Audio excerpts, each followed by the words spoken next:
About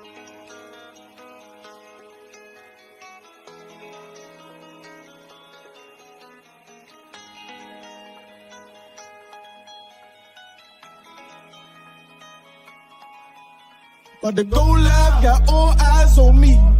Give a damn what they talk about, got soldiers ride with me. And they know I'm lethal, I got my reach. Said I was gonna get it. They gon' see, but they ain't gon' believe. Can't stop, I can't now. Hold on, let me get the breakdown. Train to go like a K now. I'm about to let my light shine. We piped up till the pipe down. These niggas selling pipe dreams. Baby girl, you sweet as ice cream, and I need, you better believe. Sit back, look at my cheeks. Why you had to check my demeanor? Competition ain't free. I'm about to take them to the cleats. They gon' get started depressed. Being not start no mess. These niggas petty, and I'm not impressed. I have them holding his chest, like he having heart attacks. Told you I'm hard to death. I know that they see it, but they don't believe. Look at them so misleading. 144, mission complete. We undefeated, you better believe. Fuck being equal, I'm unique. Drop a line note, like a bomb motor. Prepare for the fallout. One way solid, what you talking about? Me and my nigga bout to ball out. These little nigga better bow out. Tell her rank up, tell her fall out. I'm on my job, I can't call out. I'm in the wind, I want it all now. Don't give a damn about the track record, little nigga, you about to lose today. Look, I got moves to make. You can even move, you can get moved away. Choose your fate. Most of these fools, they fake. Ain't got a card to play. Nigga, ain't hard to break. It's gonna get dark today, like the rest of Sean told the hard way. Nigga, way out of your league, please believe.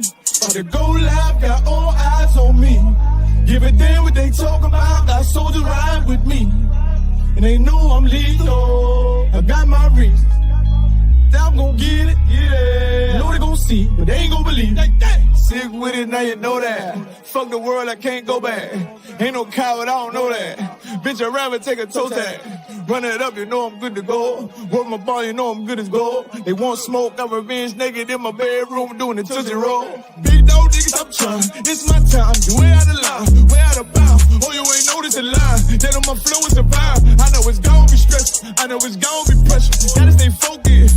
It's a cruel world, baby girl. I should be a soldier, you should be my loaded. It feel like something controlling me, spirit take over me, holding me high with it. Believe me, it's over, look over my shoulder, and I see my soldiers, and they ain't no play. Keep spitting fake, he real, but I'm real. Fucking leader, I don't feel him. Fucking God, I don't feel him. Cut his eye, I'm about to kill him. Wait, hold up, let me catch the rhythm. Okay, I got it, I'm ready. He crossed that line, he gon' regret it. No high rock, I rock it steady. Hope he keep it going steady. You better believe me, certified, one west solid, it ain't hard to tell. Can't lie, this hard as hell. These people racist, nigga, better watch yourself. I'm getting this mail. Chasing them blue faces like I'm Gargamel. And I work too hard to fail. Glock with me, gotta guard yourself. You know why I keep it, they try to come get me, I'm squeezing, you better believe. About to go live, got all eyes on me. Give a damn what they talk about, got soldiers ride with me. And they know I'm lethal, I got my reach. I'm gon' get it, yeah. Know they gon' see, but they ain't gon' believe. Like that. Yeah.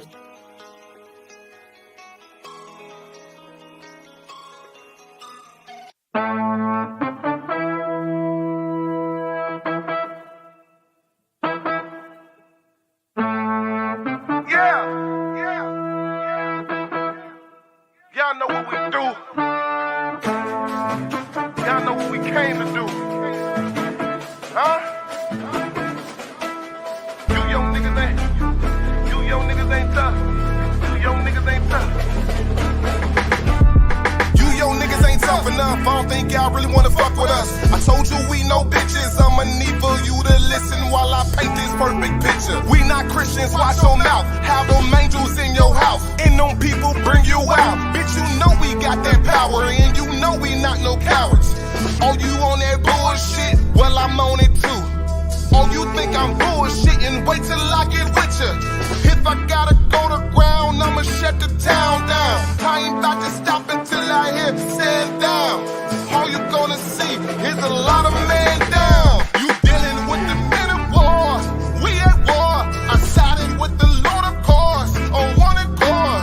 We ain't never stopping now. You running now. All my niggas go to ground. We go to ground. You dealing with the men of war. We at war. I sided with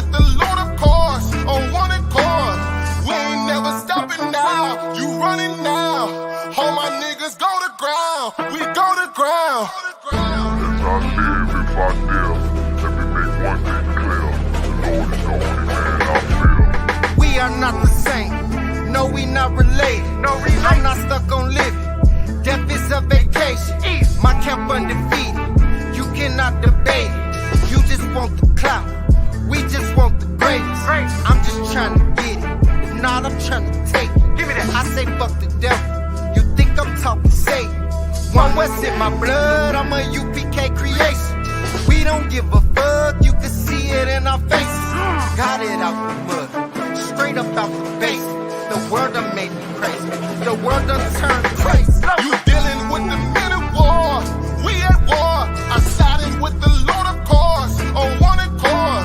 We ain't never stopping now. You running now. All my niggas go to ground. We go to ground. You dealing with the men of war. We at war. They know about I that sided shit. with the Lord of course. On one accord. We ain't never stopping now. You running now. All my niggas go to ground. 144, we go nigga. to ground. You see me riding with them people I be sliding with. We take the truth, ain't no denying it. It's this fire I spit, I got that line script. I put that pressure on them, about to put extra on them. This how the Lord is doing you. Boy, I tried to warn you. We go to ground, I own your time, yeah. You wanna blaze, we in them last days. They tried to keep my niggas locked up in them cages, yeah. I'm in pages, yeah. In them scriptures, yeah. I'm gon' flip it, yeah. I got that shit rockin'. I got that bulletproof hearted spirit, yeah. Retarded with this Glock, I'm gon' give it to you. You with them niggas that's gon' go to ground. Take over and you know your place. Make no mistake. There ain't gon' be no trace, ain't gon' be nothing left. Spit to my last breath, boy better watch yourself. I'm coming with lashes, hey leave them niggas in them ashes. I'm flowing like Cassius, they killing the masses. It's cool cause when I meet the king we gon' be bastards, yeah.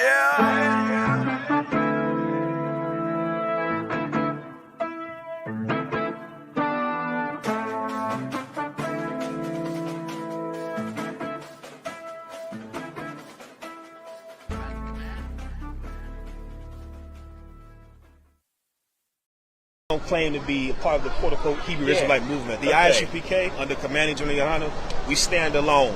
Okay. We are not. We put that disclaimer on all our videos. We're not affiliated with no other Israelite group or organization. Okay. Because we don't believe the same thing they believe. Now, as far as the approach and yelling at white people, we do believe that every response is measured.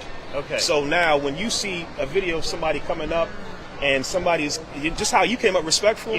Has anybody disrespected you at all? No, and I'm glad I met you guys. Yeah. Every response is measured. You know, if somebody came up and was disrespectful, they're going to get a measured response. Okay. You know, we're not a violent organization, but we believe in self-defense. That's our American right. I'm sure you understand that for sure. Well, and the thing is too, I thought, if I meet a group like I just described, I still wanted to go up to them and say, hey guys, you know what? I looked into this. I know you guys are the real Israelites, but I think people are going to have a hard time listening to your message because of your approach. But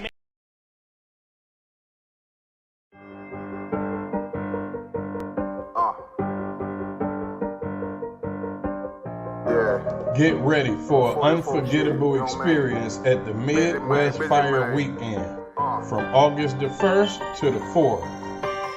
Join us as we bring together all blacks, Hispanics, and Native Indians under one banner for 4 days of powerful brotherhood and sisterhood. I ain't show no mercy, we gon' show them boy what time it is. I pop out like I'm Samuel, I got time to kill. Haters thought I died, I survived, they don't know how I did it. Got it Day 1 kicks off with the Round Table of Truth podcast featuring Captain of 13,000 Mauquai. Also, we will be having a breakfast and sip event at 12355 Gratiot Avenue, Detroit, Michigan. Then, we will be having scripture breakdown with none other than 12 Shield General Mahaiman from 7 p.m. to 9 p.m. Then later, we will be having game night. No break, spin no kindness, I don't trust you, so small. You can keep your features. Me and my niggas don't keep no secrets. On August the 2nd, we will be having a street teaching and a food and clothing giveaway at the Detroit Transit Center from 10 a.m. to 4 p.m. Then you can join 13 Shield Commanding General Yohana for a powerful discussion. Are demons real and are they among us? From 7 p.m. to 9 p.m. After that, we will be having late night activities at our bar on 21530 Gratiot Avenue. On August the 3rd, we will be visiting the Charles H. Wright Museum from 12 p.m. to 2 p.m. And join us at the Action Impact Gun Range from 3 p.m. to 6 p.m. We having an album release party at Flood's Bar and Grill for none other than Captain of 13,000 of Clyde Alvarado. Then, last but not least, we will be having the 7th annual Midwest Barbecue at Chandler Park from 10 a.m. to 8 p.m. This is not like any other barbecue you ever been to. Bring your children, bring your family and friends. It's free food and it's a safe environment. If phone ain't on it, what is it? Also, get you a room at our hotel for special rates. Book now for a comfortable stay close to all of the action. Purchase your tracks today.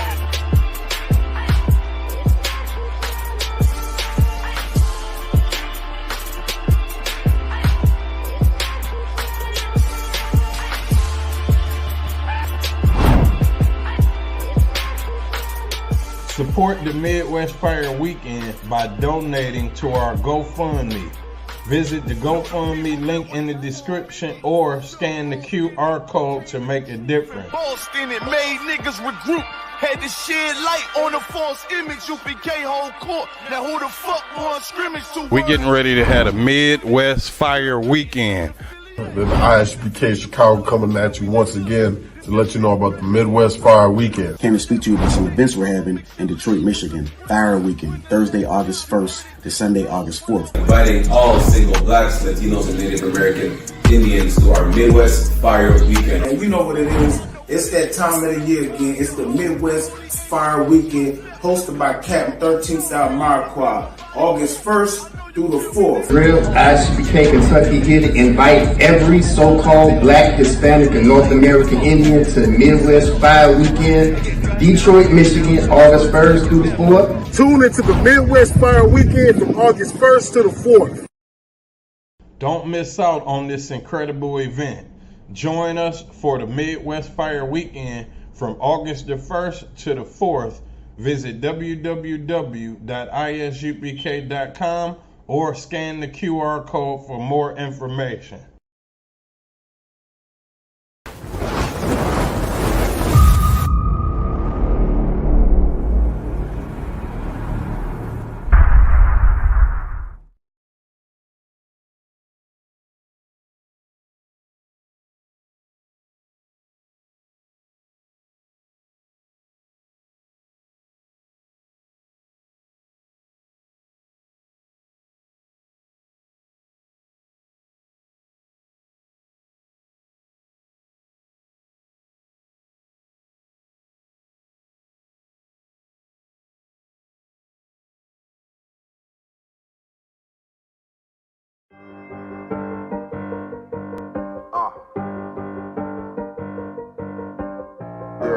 Get ready for an unforgettable experience at the Midwest Fire Weekend from August the 1st to the 4th.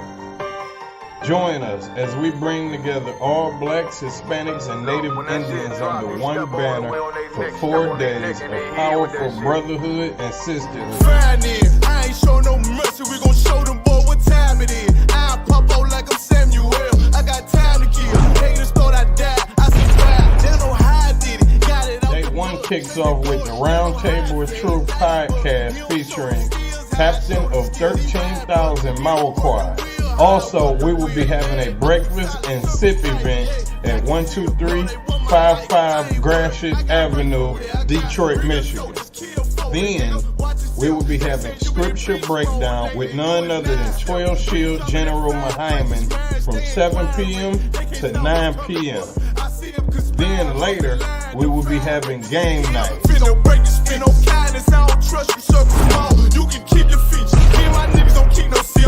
On August the 2nd, we will be having a street teaching and a food and clothing giveaway at the Detroit Transit Center from 10 a.m. to 4 p.m. Then you can join 13 Shield Commanding General Yohana for a powerful discussion. Our theme is real and are they among us? From 7 p.m. to 9 p.m.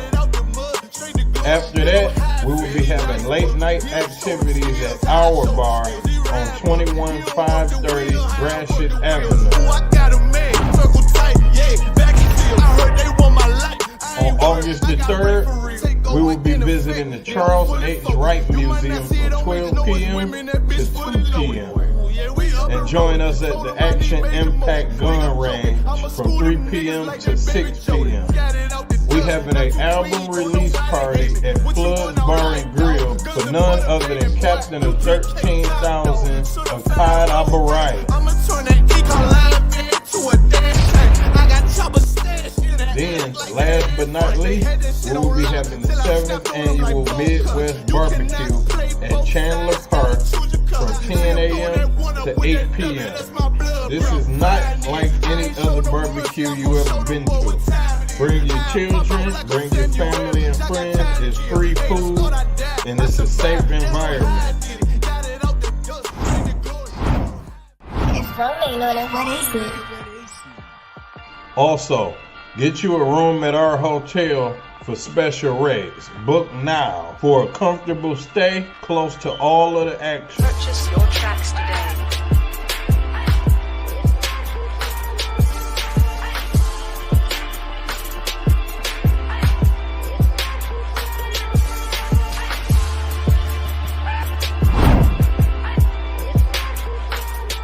Support the Midwest Fire Weekend by donating to our GoFundMe.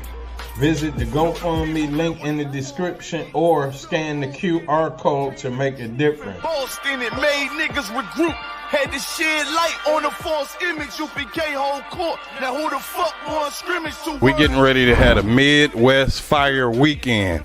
Then the ISUPK Chicago coming at you once again to let you know about the Midwest Fire Weekend. Came to speak to you about some events we're having in Detroit, Michigan. Fire Weekend, Thursday, August 1st to Sunday, August 4th. Inviting all single blacks, Latinos, and Native American Indians to our Midwest Fire Weekend. And you know what it is. It's that time of the year again. It's the Midwest Fire Weekend hosted by Captain 13,000 Mauquai. August 1st through the 4th. Real ISUPK Kentucky here to invite every so-called Black, Hispanic, and North American Indian to the Midwest Fire Weekend, Detroit, Michigan, August 1st through the 4th. Tune into the Midwest Fire Weekend from August 1st to the 4th. Don't miss out on this incredible event. Join us for the Midwest Fire Weekend from August the 1st to the 4th. Visit www.isupk.com or scan the QR code for more information.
Yeah, but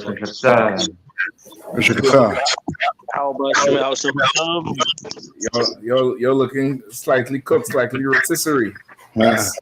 That son was jerking, barbecuing, and slow boil charling a nigga. Man, I don't know who offend the son, but he gotta take somebody to counsel that. He can't go around being that angry all the time. Man. That ain't good for health. Cap, I believe it's Biden and Trump fault. It had to be. It got to be global warming. You know what I mean? It got to be. It got to be their fault. It got to be. You know, it's just too much Alzheimer's for one presidential seat.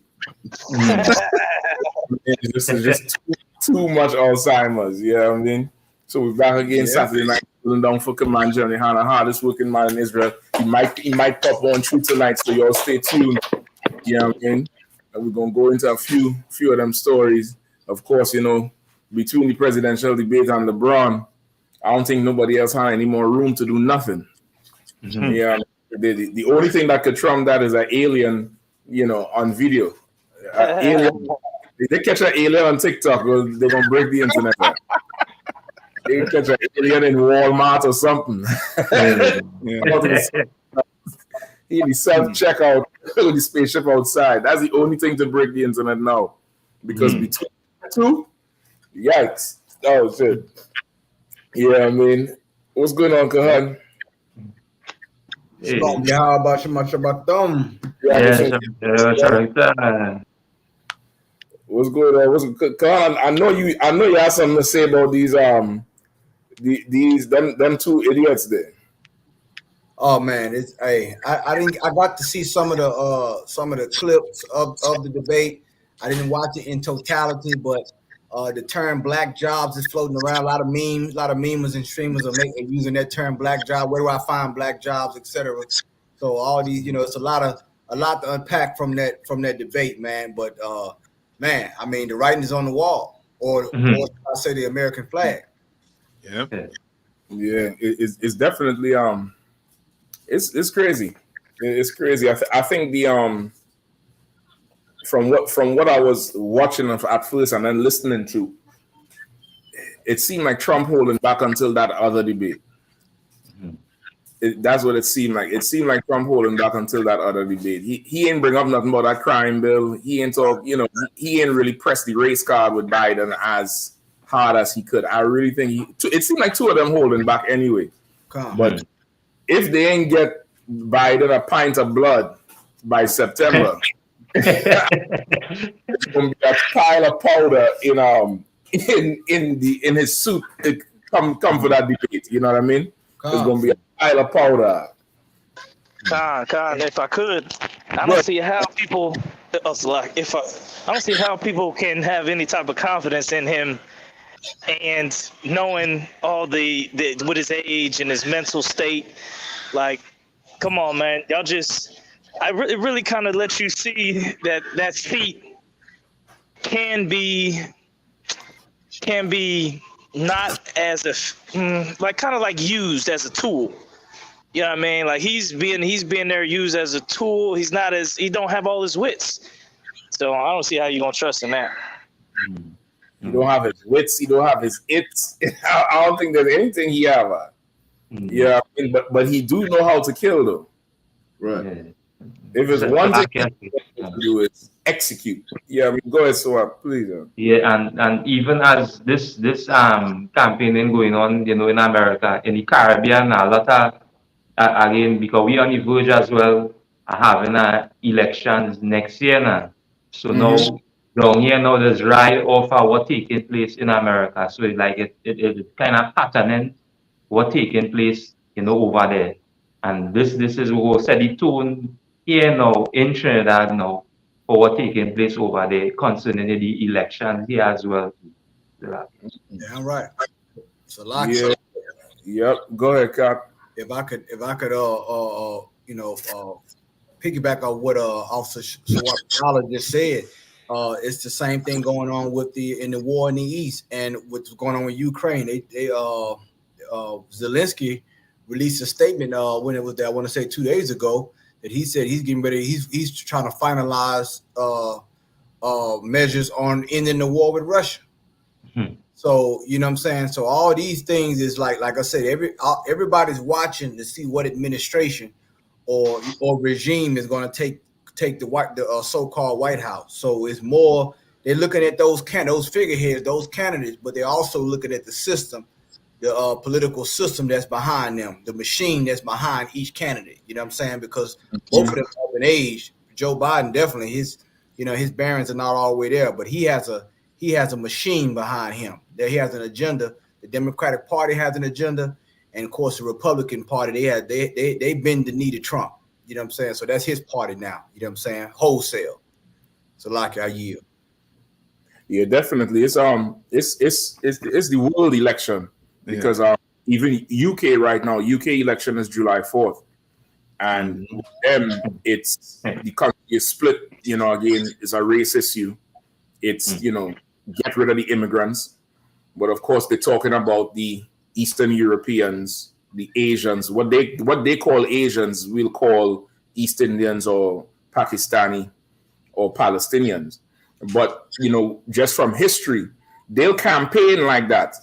But who actually feels it is going to be Benjamin and the 12 tribes are over there. Because it's the same thing when with Tony Blair, it's the same thing with Boris Johnson. It's the same thing with the I forget the woman who was there, the old woman who was dancing like this with the Africans. I forget her damn name. It's the same thing with them where they was talking about the Eastern immigrants, but they deport all Benjamin. They deport all West Indians, all grandparents and stuff. So it's a tricky situation, and I think everybody is jostling for position, is positioning themselves for who would be the new world leader. Like it's a gamble now. Everybody who have election before, it's a gamble now because now you had a win and you still had to appease the beast. So like what you saying, America is a beast no matter who is the pilot. It's still a machine. It's a beast that devours and destroys. So whatever your political stance is, you're gonna have to have policies and bend over for the World Bank and the IMF. It just depends on how much you're doing. Right. That's really what it is. So this, again, the election is a big issue, and Zelensky probably get word that we ain't get because he said he want to end the war. He said he working on finalizing. So he didn't say if it was going to be a peace or what, but he's saying, you know what I'm saying? They want to. He don't want to drag it out too much longer because, I mean, this ain't looking too good if his candidate that he want that's been sending that money not going to be in there because I believe Trump may switch up a whole different curveball on him. So all them Uber trips to the White House, that ain't mean nothing. Then all them 3 a.m. Uber trips to the White House.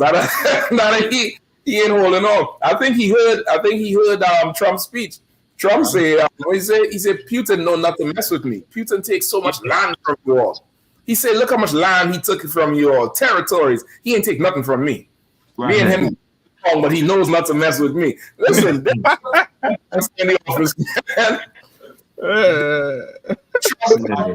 Up in that office. Yeah, so somebody in the Oval Office forget to change Biden battery.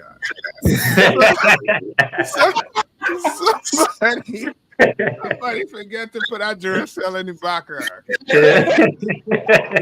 the pot ever ready or so. Some, you know what I mean? Some generic brand to put in that man background. Because that man, did you all see the end? When his wife had to come and hold his hand so he could walk down the steps like a 2-year-old child. Oh God, brother, that didn't look good. Concert. Which Len, you know, he not running the country. Right. He's not running the country. Somebody else running it. If I could too. Oh no, go ahead, Kazak Salak. Salak, Cap, Salak. If I may too, and I thought what you said is because I'm just being on TikTok. I'm trying to keep my ear to the social media streets, and this is the first time where I've seen Black people really feel like there's no hope in either candidate. And not just Black people, but even oppressors, where it's like a lot of people immediately after the debate, they were saying this was a failure for Joe Biden. And they say that because they said this debate was set up for Joe Biden it was in favor for him, like how they had 2 commercial breaks. They said they never had a debate where they had 2 commercial breaks. It's just 90 minutes all the way through, but they had to have 2 breaks for Joe Biden. Normally, they keep the mics of both candidates on. They cut Donald Trump's mic while Joe Biden was speaking each time, so Donald Trump wouldn't say something and distract Joe Biden. And like you said, this cat right here.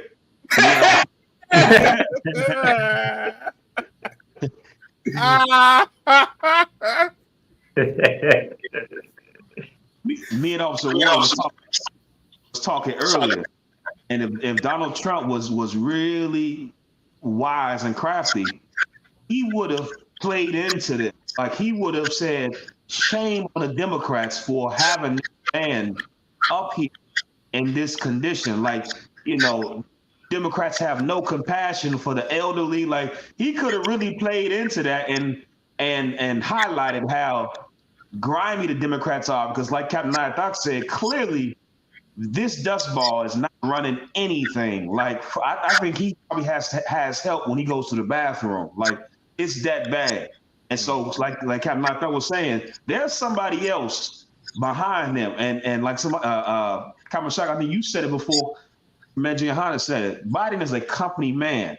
Best believe he has the machine behind him, and that's what it is. Because he's not capable to make any decisions. It depends. I heard it was Kamala Harris' husband. Kamala Harris and her husband run the shit.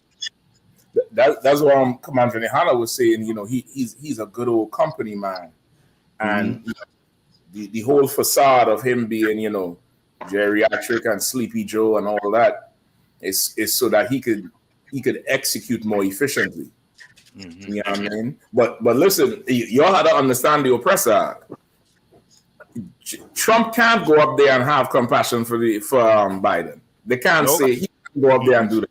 And if he even say that, he'll be disrespecting a whole section of the voting populace, which is the elderly. He can't. He had to keep that shit real, like a frat, a fraternity type thing, just dissing each other. And it's like Trump really dissed him. He tell him what he tell him this is what he tell him that was real bad. He's like I don't know what you just said, and I'm sure you don't know what you just said. He said either. Listen, he called him the Manchurian candidate. Brother, that there, come on, man. Like, if anybody has never seen that movie Manchurian Candidate, there's 2 versions. There's a newer one with Denzel Washington. It's old now, and then there's the original. But that there, brother, listen, I thought Obama was the Manchurian Candidate, but this one here, Joe Biden, yes. I think that's exactly what was going on. Right. You know what I mean? So, logic. Please. If I could, and this is, let this be a moment for a learning moment for a lot of our people out there when it comes to politics, even on a geopolitical level. Let this be a lesson, because a lot of our brothers in ISUPK, we go to these town hall meetings, and there was one that happened not too long ago in Atlanta. And shout out to ISUPK Atlanta, the brothers out there. We having the barbecue coming up this upcoming weekend. But shout out to them, man. Hosting that barbecue we're gonna be having. But in one of those meetings, one of the constituents, I guess a council member, whatnot, asked members of the ISUPK, do y'all vote? And that's what, and see this, when you look at these type of situations, you have to learn to understand insanity at its finest. Vote for what? Do we vote? Okay, vote for what? What are we voting for? Right. Like, you want to ask us, do we vote? Vote for what? What has voting got us? What we already have? Well, I don't need to vote. What are we voting for?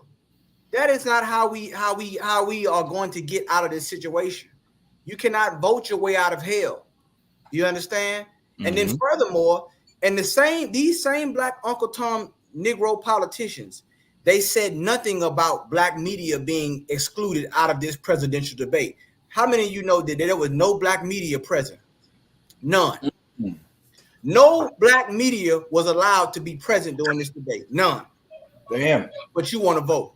Don't talk to me about voting. You understand?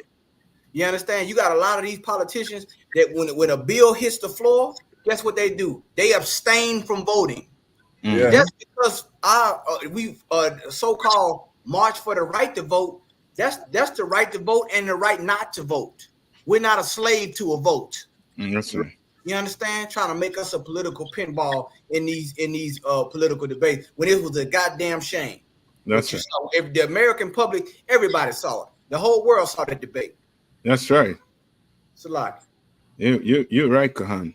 Because brother, you watching that? You know what I mean? You know what I mean? These men, how to put it?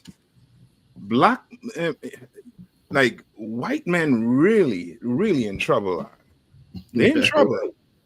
You understand? Because if these are two representatives they have, brother, they're in trouble.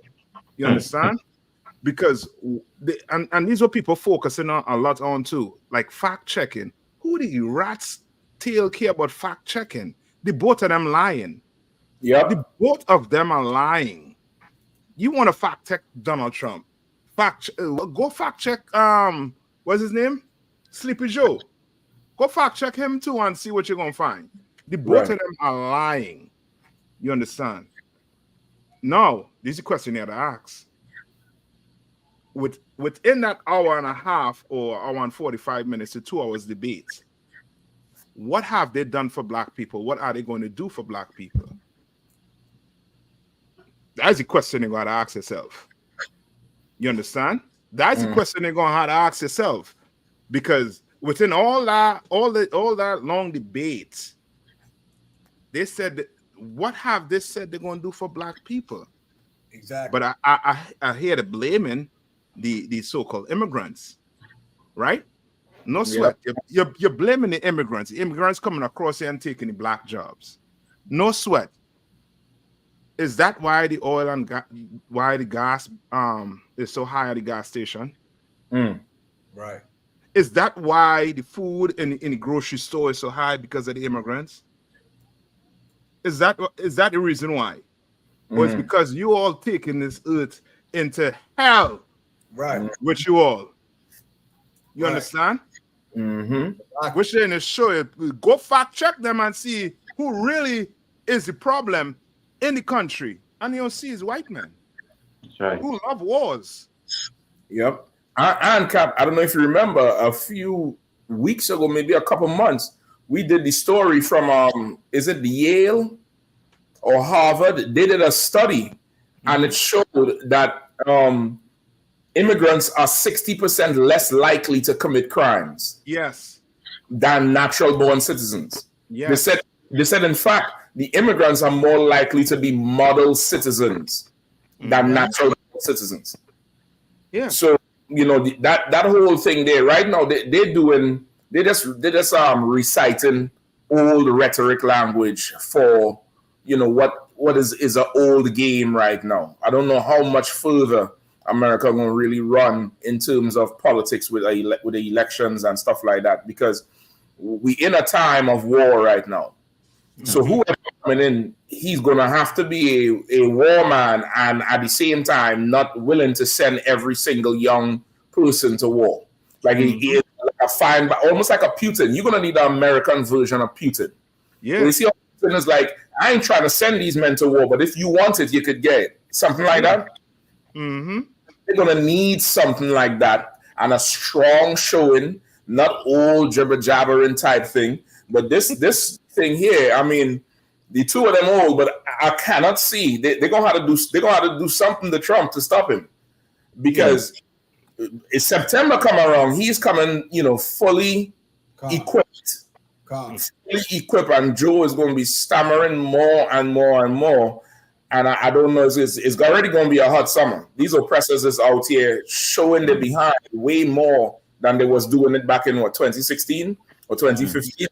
They're showing their behind even more now. Yeah, it's like they really, and don't forget, they're going to do their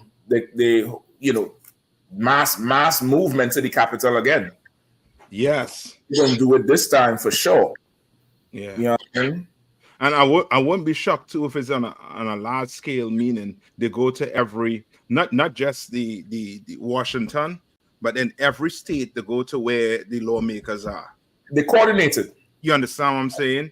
Because I mean, they asked Trump several times if he's going to accept the laws. He's not accepting our laws right now. He's not accepting that, and them people, you understand, them crazy, you know what I mean, oppressors, they're all the way with Trump, because that's the whole movement, as you were saying, Mashak, in the earlies with Europe falling after America, and the whole thing with Europe right now is everybody gravitating to their own people. And whoever is not in the country, they want out, and whoever the leader is that is striking that flame, they're going for him. That's why that French president also too. He could be out of office also too, because the dude he running against is pushing for other people to get out of the country, because things getting real hard, not just in America, but throughout the whole entire earth. You understand? Food wise, you name it. You know what I mean? Expenses going up. So guess who I mean, if you're Caucasian, guess who you're not blaming? You're not blaming yourself. Exactly. But France is a different beast, though. Macron was the first one to jump out there, and he been broke and panhandling, long ago. So France better learn from England. You cannot get rid of the immigrants who holding up his society. England did that Brexit thing, and they took the UK, they took part of the UK out of the EU. And brother, England went into a whole high demand for certain skilled work, because a lot of the immigrants was the drivers, was the people in the factories. A lot of them was there, and the same jobs they were saying that the immigrants was taking, the white British people couldn't even qualify for it. They couldn't even qualify for it, which is why you could go and pull the stories up. You could Google it. Something simple like truck driving, the salary tripled because they didn't have drivers. Wow. They was offering all kind of 60 and 70 grand starting truck driving, because all them Albanians, because of Brexit, now you can't just work like if it's part of the EU. You got to go get a work visa and all that type of shit. So they had to leave. And it left voids in the society. And France been poor and suffering forever, which you know what I mean? So I don't know how he gonna separate from the immigrants. It's down there like a what do you call it, them symbiotic relationship. That how did they say the immigrants is the parasites? You remove the immigrants, you gonna die. Yeah. Go ahead. Go ahead, Cap. I'll go after you. Go ahead, Kapaz. You good? Oh, I was just gonna say, speaking of France, they have all those rebellions of their colonies right now. The Burkina Faso, and the Niger, and the Mali area. They rebelling, joining Russia, and those were big money makers for France. So it's a lot of trouble upstairs in France, because it's like, hey, you're not running the empire right. You letting our colonies go. Yep. So they're kick no immigrants out. I'm trying to tell you. That Eiffel Tower will be on its side. It'll be laying down. It'll be laying down on the promenade. It'll be laying down sideways. You know what I mean? So yeah, it's absolutely crazy. I mean, I definitely want to go watch the debates again. I watched most of it, but I want to hear certain points because Trump, he definitely made it a point to not answer the questions and say what the hell he want people to hear. Yes. And listen, people can say what they want, but that's a man who's trying to win. That's a lot. Because he not going there in defense mode. Right. He's not going there to be like, throw your best shot at me, I can answer. He campaigning. Remember, they stopped his campaign for about 6 months with this court case. Yeah. When he opened his mouth to talk now, it ain't going to be on your behest. He going to say what the hell he want to say. Exactly. Yep. It's a lot. And he's really campaigning out there. Go ahead, Cap. No, you're right. He has the momentum right now. Ain't no doubt about that. And then the optics. You know, people look at the optics, man. I mean, there was one president in the United States, I forgot his name. He had polio. But the cameras would always take pictures, or they would always put him have him in a strong position.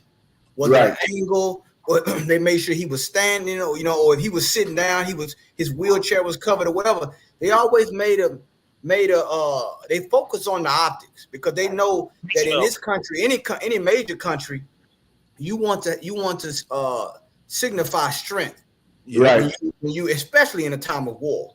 Right. So these things they pay. I mean, and imagine with all the technology they have now, they couldn't do nothing with the optics with this one because they can see a slow but constant deterioration of this man's health and his mental capacity, his speech, his dialogue. You have people that study body language that look. There you go. You know what I'm saying? Like he had a ailment or disability, but that's Roosevelt. I think Franklin D. Roosevelt. Okay,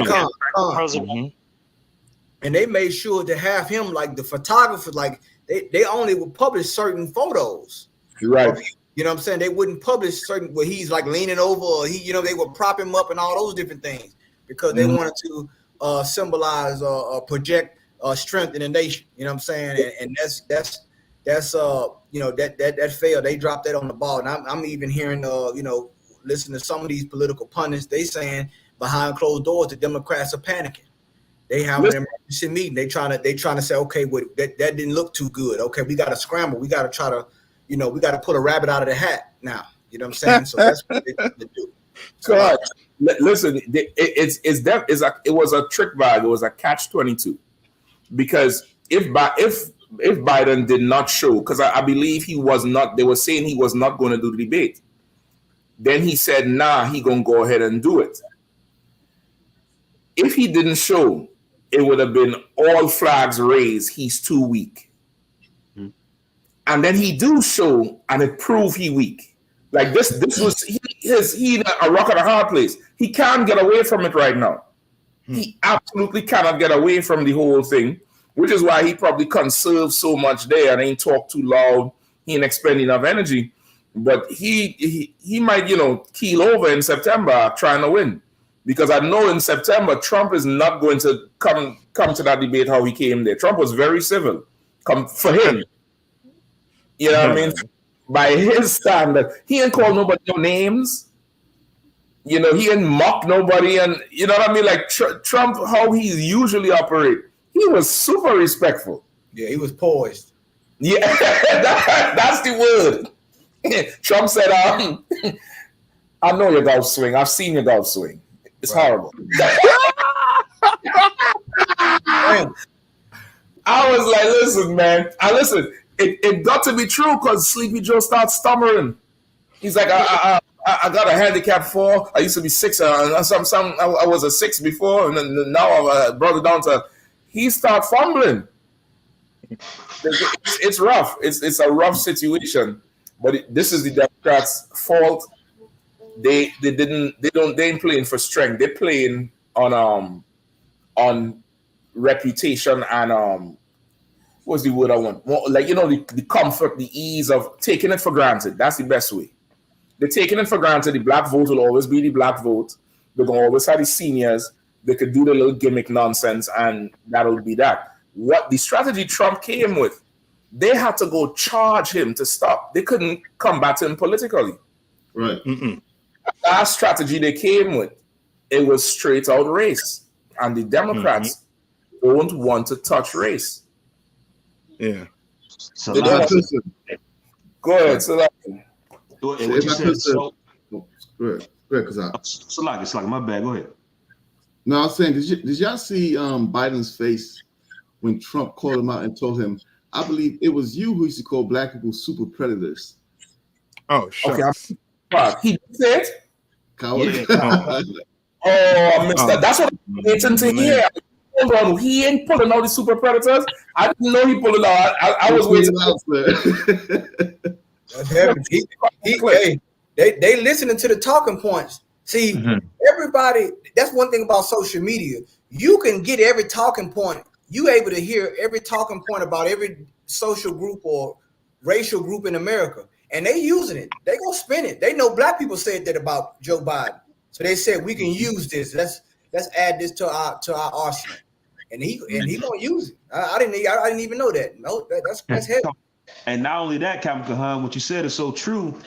This is how you know he got our talking points, and just hearing from what black people saying. Because after he said it, he then followed up and said, "Black people, they haven't forgotten that, you know." He's like you were the one that called us super predators. Black people, they haven't forgotten. They're still upset about that. But I want to say too, Captain Kahan, to piggyback off what you said earlier. The first, this is how bad Joe Biden did, and they're not going to really express it publicly. But just from me studying a little about these debates, the first televised presidential debate was between JFK and Richard Nixon. And they said that Richard Nixon lost simply because he was sweating profusely. And they said that created an image of trickiness. And that's where he got the nickname Tricky Dick. I didn't give him that slide. I didn't give him that name. They gave him that name. They gave him that name. But they said because he was sweating so profusely, it swayed. It was the first time Americans got to see the candidates debate on person and on TV. Before it was over the radio. And they said because of that, the Nixon campaign was not prepared for how detrimental the optics would be. And they said it literally changed the entire trajectory of the election, and he lost because they said from that moment on. So like these presidential debates, the whole point of like the show of strength and how they did FDR, they did it with Kennedy too, because Kennedy was sick a lot of times too. That whole everything matters. And Joe Biden, his optics was terrible. Like immediately following debate, that was the Democrats even admitting to it like that. Yeah, this was a failure tonight. This was terrible tonight. Right. So can I put one? I'm sorry. Go ahead, Cap. No, I just gonna say this. This is just my theory behind it too, right? In my opinion, I really think the set him up. That's how I look at it. Who the Democrat, whoever behind Joe Biden, set him up because they want to get rid of him. Look at his I think like he paused shot.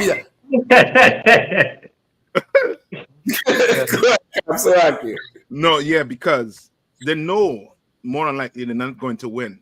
But if they waited until September, it would have been too late. You understand?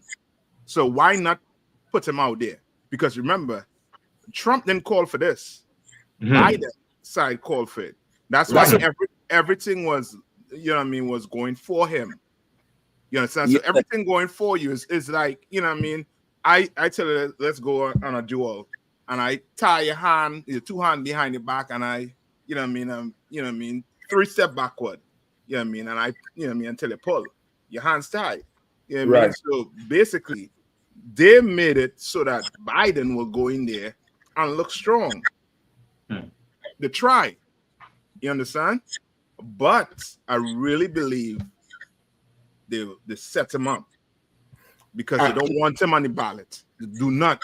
But he's so proud. They're coming out that he's extremely proud and he doesn't want to give up the seats.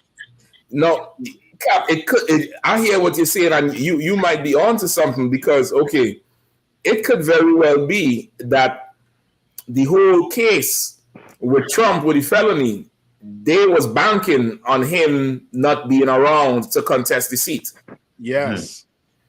And you know, the fact that he around now they had to play. They just have to play ball. And you know, they're in a trick bag now. So now they have a few months to come up with the next strategy. But I see exactly what you're saying. Is damn near like, no, okay, we show them where Biden is, and maybe Kamala go out to step up. Or who's his running mate? The FDR dude? Not FDR. It's not Kennedy.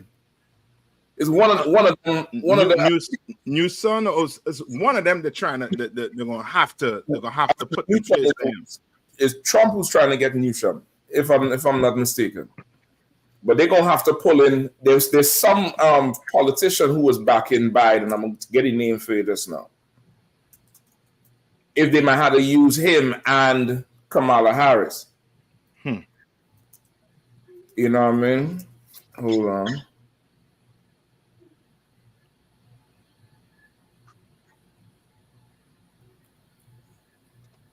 Okay, no, the Kennedy Jr. is with Trump.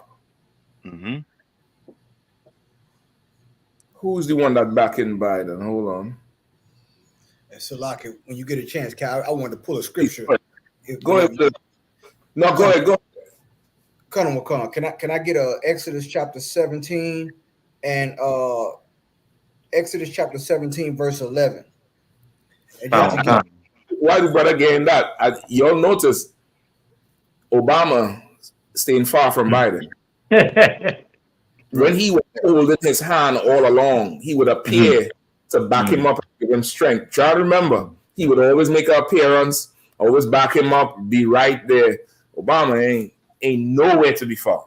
You know what I mean? He did put a tweet. Is his wife is the one staying clear of the family for moral issues. The wife don't want to deal with them because of how Hunter dealt with the ex-wife. You understand? Who wife don't deal with who? You mean Michelle? Michelle don't want to deal with the Bidens. That's why she is not doing no campaign for them. Nothing. Brother, you forget Michelle was a lawyer. You think she's stupid? Michelle practicing social distancing. That's what the hell going on. Yeah. Go ahead. No, cut on. You got the scripture or warrior? Sir. Go ahead, my brother. The book of Exodus, chapter 17 and verse 11. And it came to pass when Moses held up his hand that Israel prevailed. And when he let down his hand, Amalek prevailed. Right. So this is a war between Israel and Amalek. And Moses stood up on the mountain, and when he held his hand up, they were prevailing. When he let his hand down, Amalek was prevailing. Keep going. Yeah, and this right here is the significance of strength in leadership. You understand? Keep going.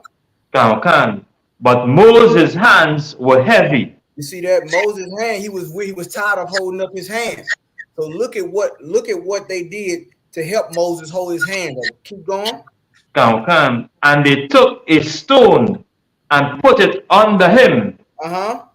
And he sat thereon. And Aaron and Hur stayed up his hand, on the one side and the other on the other side. You understand? They held up. You know what I'm saying? He had that support. You understand? They didn't let his hands get weak. You understand? This is what you always got to remember in leadership as far as being in charge. Like see what happened is nobody was there. The optics once again was against Joe Biden. Right. Before, the Democrats had the court of public opinion because of all the convictions and so forth with the federal cases and so forth for Trump. You understand? But this is what they did for Moses. One was on one side and one was on the other.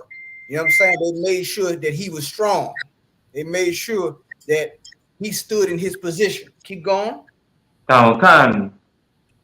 and his hands were steady until the going down of the sun. You understand? And Joshua and them discomfited Amalek. Why? Because Moses had that support. You understand? Right. Even though his hands were weary, he had that support, man. And you can clearly see with the Democratic Party that, you know what I'm saying, they don't have Joe Biden, he don't have that support. You know what I'm saying? It probably in the back office, but as far as public opinion, after this whole situation, man, he done lost the momentum and it went to Trump. Make no mistake about it. It's like I yield. Yeah.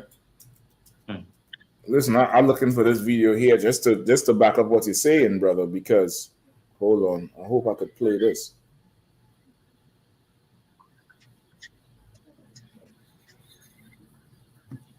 Give me one. Yeah, go ahead, please. If I could, I was gonna say, and then not only that, the job of the so-called presidency. I remember they was doing comparisons to people who, when they first became in office, to when they left. They did Obama's picture when he first came in to when he left office, and it showed that his hair turned gray all over. He got real aged and weathered because obviously you're making big calls and it's a stressful job. Right? How is they going? I mean, just bringing that out. Like, okay, Joe Biden, how's he going to last 4 more years stressed out over this type of stuff?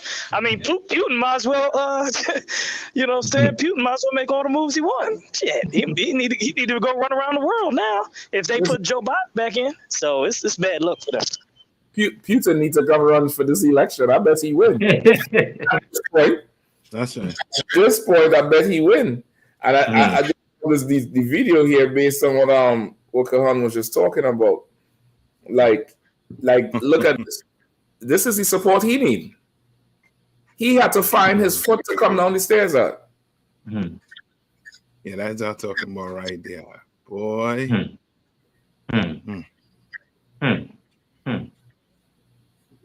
And listen, they did that strategically because they couldn't have like a man up there because it will be obvious that person is there to support him.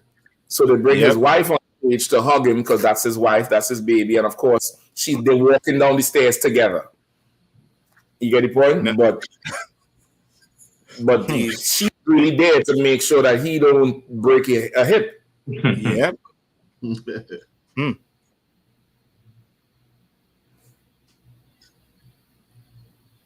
So he ain't moving right at all. I'm telling you. They were smart. They would have just had the elevator just drop. They just come up from the floor. The elevator where he ain't got to go down those steps. They just drop down and then they come up, kind of like how they do them concerts. You know what I'm saying? Or have a revolving door or something. You know what I'm saying? Yeah. You got to get crafty if you're gonna try to be. You know what I'm saying? Show some strength with this thing, man. But it look like a breeze gonna trim down with. Somebody blow on them and he gonna be on the floor. I don't think he gonna make it in the arc. I think between his age, the super predator and that Hunter Biden situation, because that shit ain't over. Because how you gonna call black people children super predators and your son is the predator? He's the predator.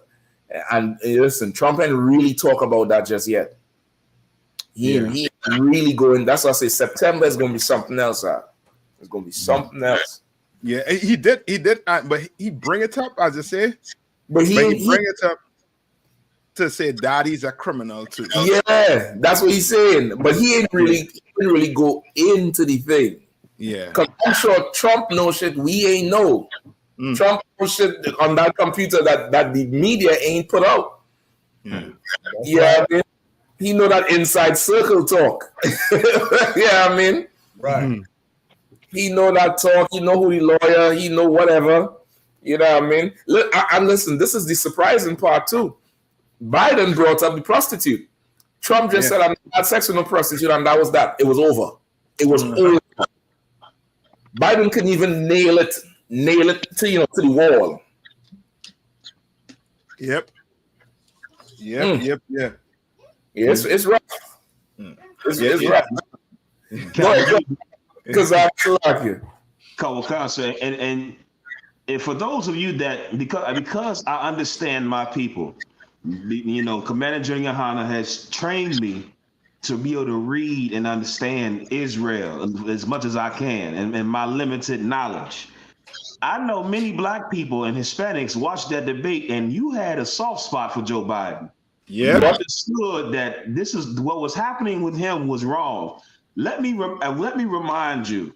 All you have to do, somebody already did it. They did a comparison of Joe Biden's speeches and debates over the years.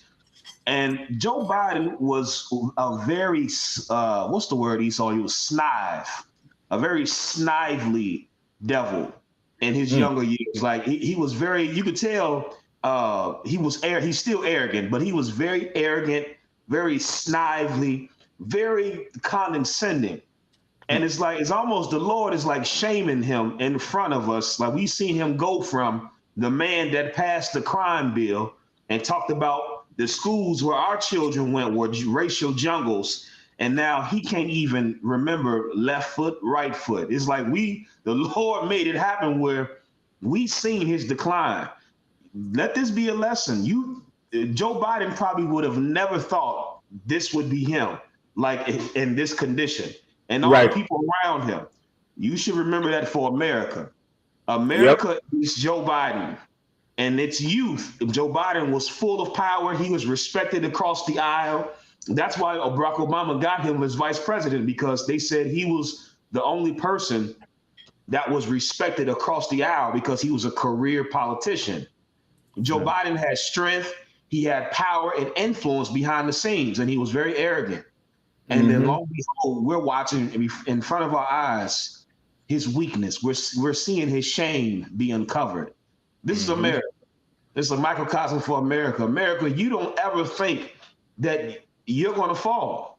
And just like we're watching Joe Biden and his shame, we're going to watch the same thing happen to America. And we shouldn't feel sorry for it. We shouldn't feel no type of way. This is just this is justice. This is not this in a sense, but this is part of it. Like this is part of him right here. He and even that whole side smile he do was like a sneaky, cocky devil smile. I done seen it many times in Esau military. That side smile he do, it rubbed me the wrong way. So but that might be me. No, you're right. Because remember, I think he has a chip on his shoulder because I think he's the second youngest senator to ever get into that position. He definitely has a chip on his shoulder, and he's a real like almost like that type of firecracker personality that Esau like. That like Tom Cruise and Top Gun, where they train him to fly one way, but he had to fly the other way. Yeah. And he's gone home. That was him in his youth. That was him in his youth. That's why he wrote that crime bill so rough, because the crime bill by any standards was a rough thing that happened. But the way how he was just standing on it and going, and we're gonna do this and we're gonna do that, and like you saying, because to see him there in that position, and this is the rough part. The worst is yet to come. Right. So, can you break down that crime bill thing? Because it's running from my memory. All right, let's see if we could get it. This was in what, the 80s or the early 90s? 94, I believe, sir. That's the one I think where he mentioned if you had a quarter, either crack or whatever, you was going to get a certain number of years in prison. You know what I mean? And that's why everybody was, was trying to see, well, what's going on with his son? Because he get held with more. They know he been doing more than 25 cents. You know what I mean? And isn't the crime bill where they get the 3 strikes rule come from? That come from Bill Clinton. Bill Clinton, I think. Well, that's what I'm saying. It came from the wording in the crime bill. Yeah, that's the same. Okay. That's that, sir. The disproportionate sentencing and between crack and cocaine, the 3 strikes, the mandatory minimum sentences, all that was within that crime bill. So like his brothers in prison still today because of mandatory minimum sentences and the quote unquote 3 strikes. Like that crime bill increased the incarceration rate exponentially.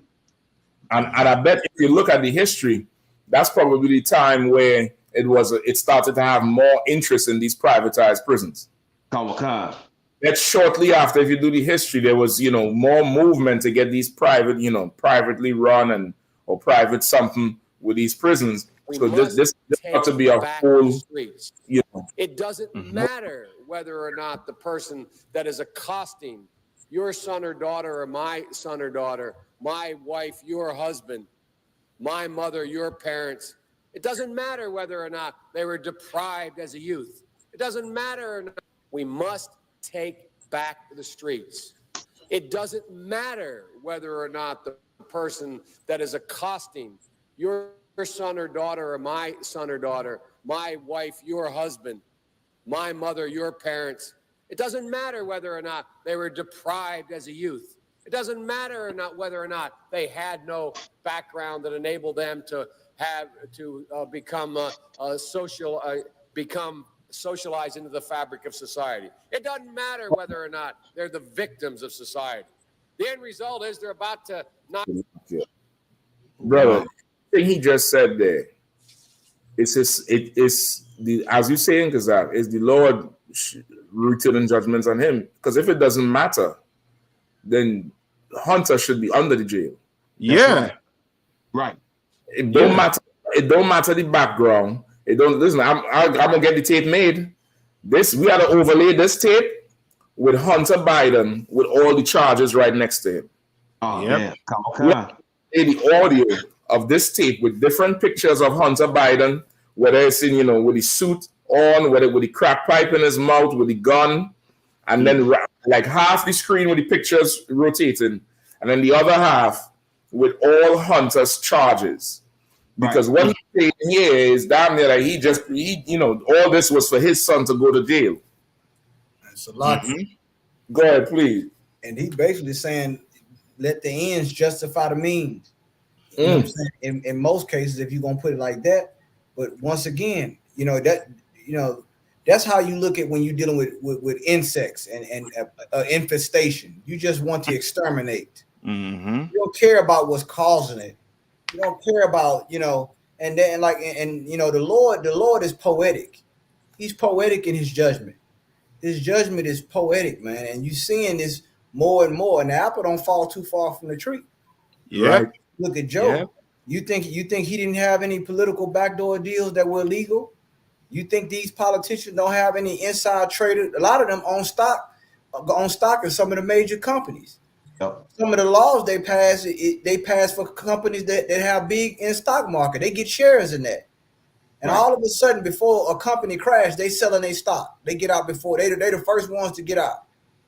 It's so bad that some people say, don't watch Wall Street, watch the politicians. If you know where that share is going, it's gonna signal what's gonna happen in the market because they're getting inside information. Right. So all these things, once again, you're dealing with corruption at the highest level. You know what I'm saying? But now it's starting. Remember, the Lord said He's gonna shake the heavens, and when you start shaking things start to fall. Right. Cracks start to happen. Leaks start to happen. That's right. That's what is happening in the American government. That's why there's so many leaks. They can't even contain where the leaks are coming from now, because his house is full of traitors. Salaki, I yield. If I could, sir. Right. Go ahead. And what Capcom says so heavy when he says that the Lord is poetic, because when I look at Joe Biden, it's such a metaphor for America. Like he still wants to rule, but he's finished.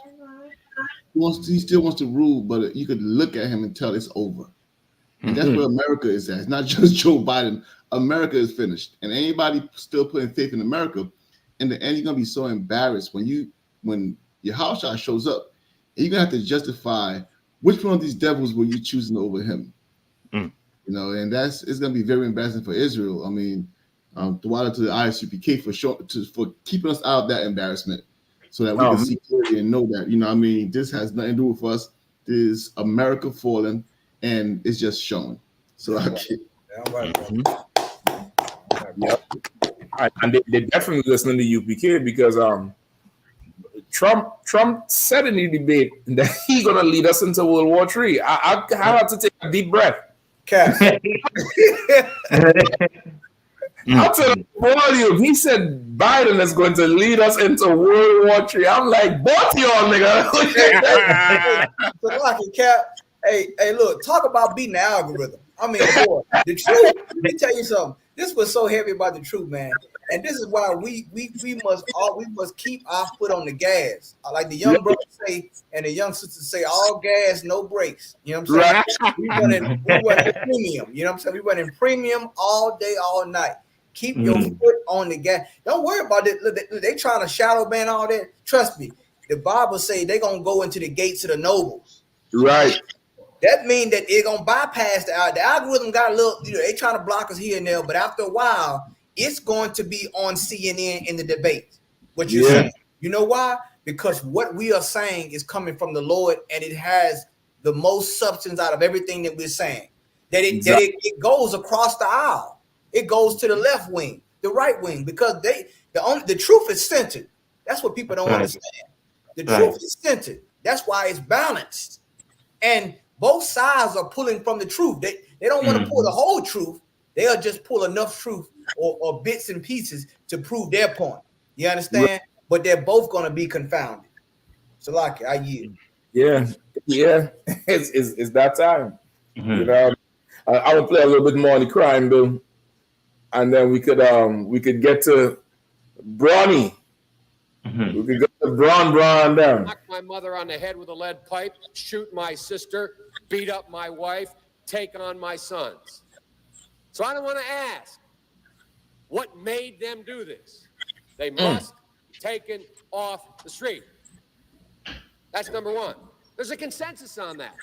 Unless we do something about that cadre of young people, tens of thousands of them, born out of wedlock, without parents, without supervision, without any structure, without any conscience developing, because they literally, I yield myself 3 more minutes, because they literally have not been socialized.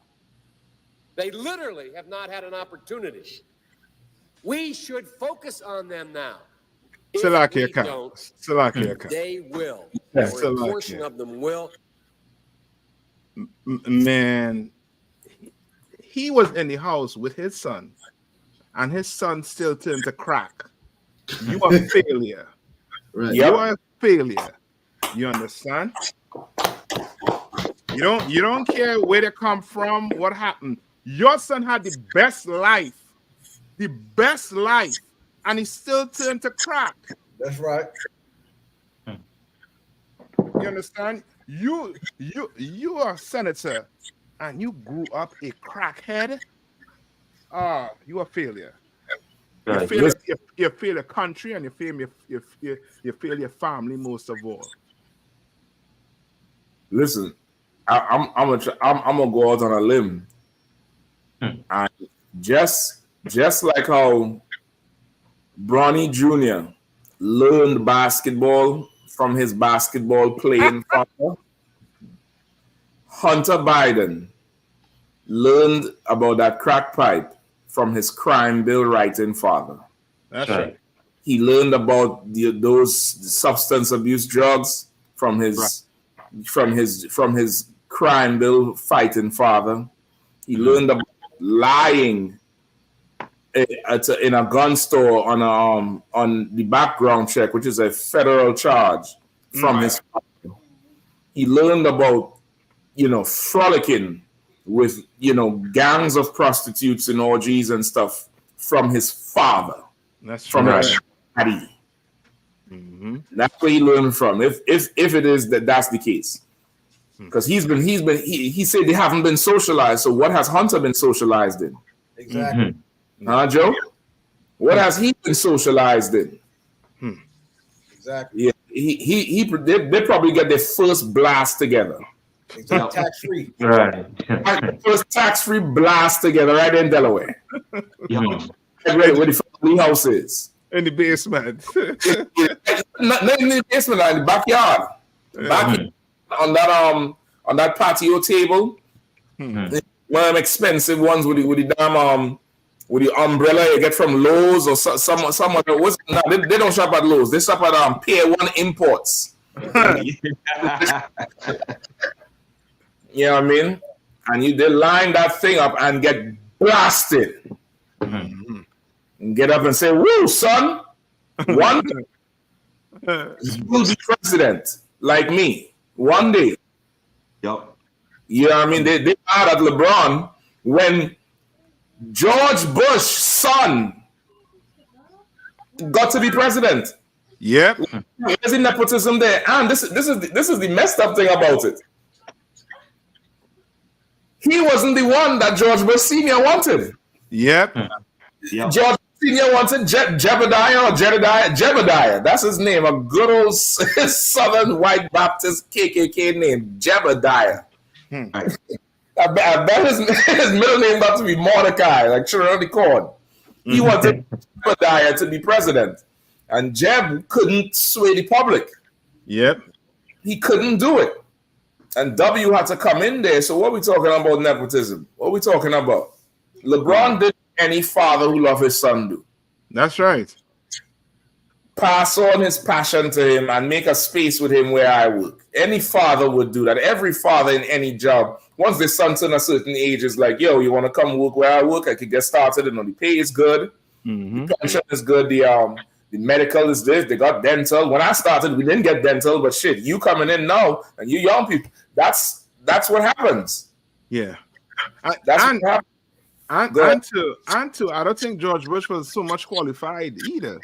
He was like one of the most, dumbest, if not, the dumbest president they ever had. You understand? At least, was it Brony? I don't know how good he could play, but shit, LeBron is the father, so you're getting the best training on the planet. You know what I mean? Yeah, that's assuming a lot, Cap. That's assuming a lot. I don't know. That's assuming a lot. Listen, Michael Jordan had a son too, and all. That's assuming. I know. Magic Johnson has a son. D Magic has a son. Dwayne Wade has a son. That's assuming they getting the best anything out. But one thing we know, Biden has a son, and he getting the best crack. The best heroin, the best hoes on Capitol Hill. He gets it. That's one thing he getting. That's right. You know what I mean? Good. And okay, just to see that there are people, blacks and Hispanics, that's upset with LeBron, shows that we really don't understand how real life operates. Like America was built through nepotism. Like the forefathers of this nation were criminals, and all the wealth and power was passed down by these oppressors, putting their sons in position to carry on the legacy, whether they were qualified or not. And like that, our concept of, and like I said, because we've been slaves in this place, we don't understand how power is ascertained and how it's maintained. We don't have that concept. And because of that, we look at LeBron, and really basketball is frivolous, right? In the grand scheme of things, basketball is frivolous. It means nothing. But I can understand that people watch it and it means something to them. And because LeBron now, they believe is showing favoritism, nepotism to his son, you think that's a bad thing when every industry. I remember my pops told me when I was younger, went to school to be an engineer, but he wanted to be a welder so bad. And he said at the time, that welding industry was controlled exclusively by white men. And then they made it so hard for black men to get in because the devil, the oppressors, was passing it down to their sons. Right. And so like they would come in, and my pops telling me he would have to have white boys half his age, his supervisor, and they weren't qualified. He had to teach the supervisor on how to do the damn job, and they were only in that position because they were the boss's son. And so, like I say, we don't understand how society really works. This is how it works. What we should do it. We should absolutely show nepotism. Salakia. Yeah, because it's almost to the point like black people don't understand like inheritance. Like they don't understand justice. You understand? Like certain things we don't. We always tell we kids, well, I work hard, you ought to work hard too. That You know is that is the most backwardest thing You ever. understand? And that I guarantee you, if we go back to the root of that statement, that should come from the plantation. Yes. That should come from the master telling, some loyal buck that see John Boy, see what you got now. You got a cottage, you got a horse, it's an old horse. You could go see a woman anytime you want. See what happens when you work hard. Make sure your children work hard too. I guarantee you it come from that, because ain't no way. You telling me I built a foundation and built a house and just passed the house to my son. I had to tell him, well, I built this. You had to learn what it is to build. You had to go build a foundation. So in essence, in the race of race, that's why it's called race. Each time we have a child, they had to go back to the beginning. Right. There's no continuity. Oh man. So like, if I could, Cap, can I pull a scripture? I want to pull, if I can, I want to pull Luke chapter 11, verse 11 to 13. And it's so heavy, it's sad that the Lord got to use sports to get most of our people's attention. But I'm happy we having this conversation, because what Kazak Amar said is very important. Really, black people a lot of us didn't even know what the word nepotism meant until this whole situation with LeBron. Right. But they didn't even understand it. Now they're looking up the definition of this word and so forth. But that's why this is important, because it's how you understand power, and how power, like he said, is maintained and transferred. You know what I'm saying? And how this country and any other country, that's where you get the word dynasty from. You understand? Right. It's passed down from generation to generation. If I can get this scripture, my brother. Can. The book of Luke, chapter 11 and verse 11. If a son shall ask bread of any of you that is a father, will he give him a stone? Now listen, man. Is this Christ speaking? Is this He's saying, read that one more time if you can, my brother. I think a lot of people don't understand something. The book of Luke, chapter 11 and verse 11. If a son shall ask bread of any of you that is a father, will he give him a stone? So he's asking, if your son asks you for bread, will you give him a stone? Go ahead.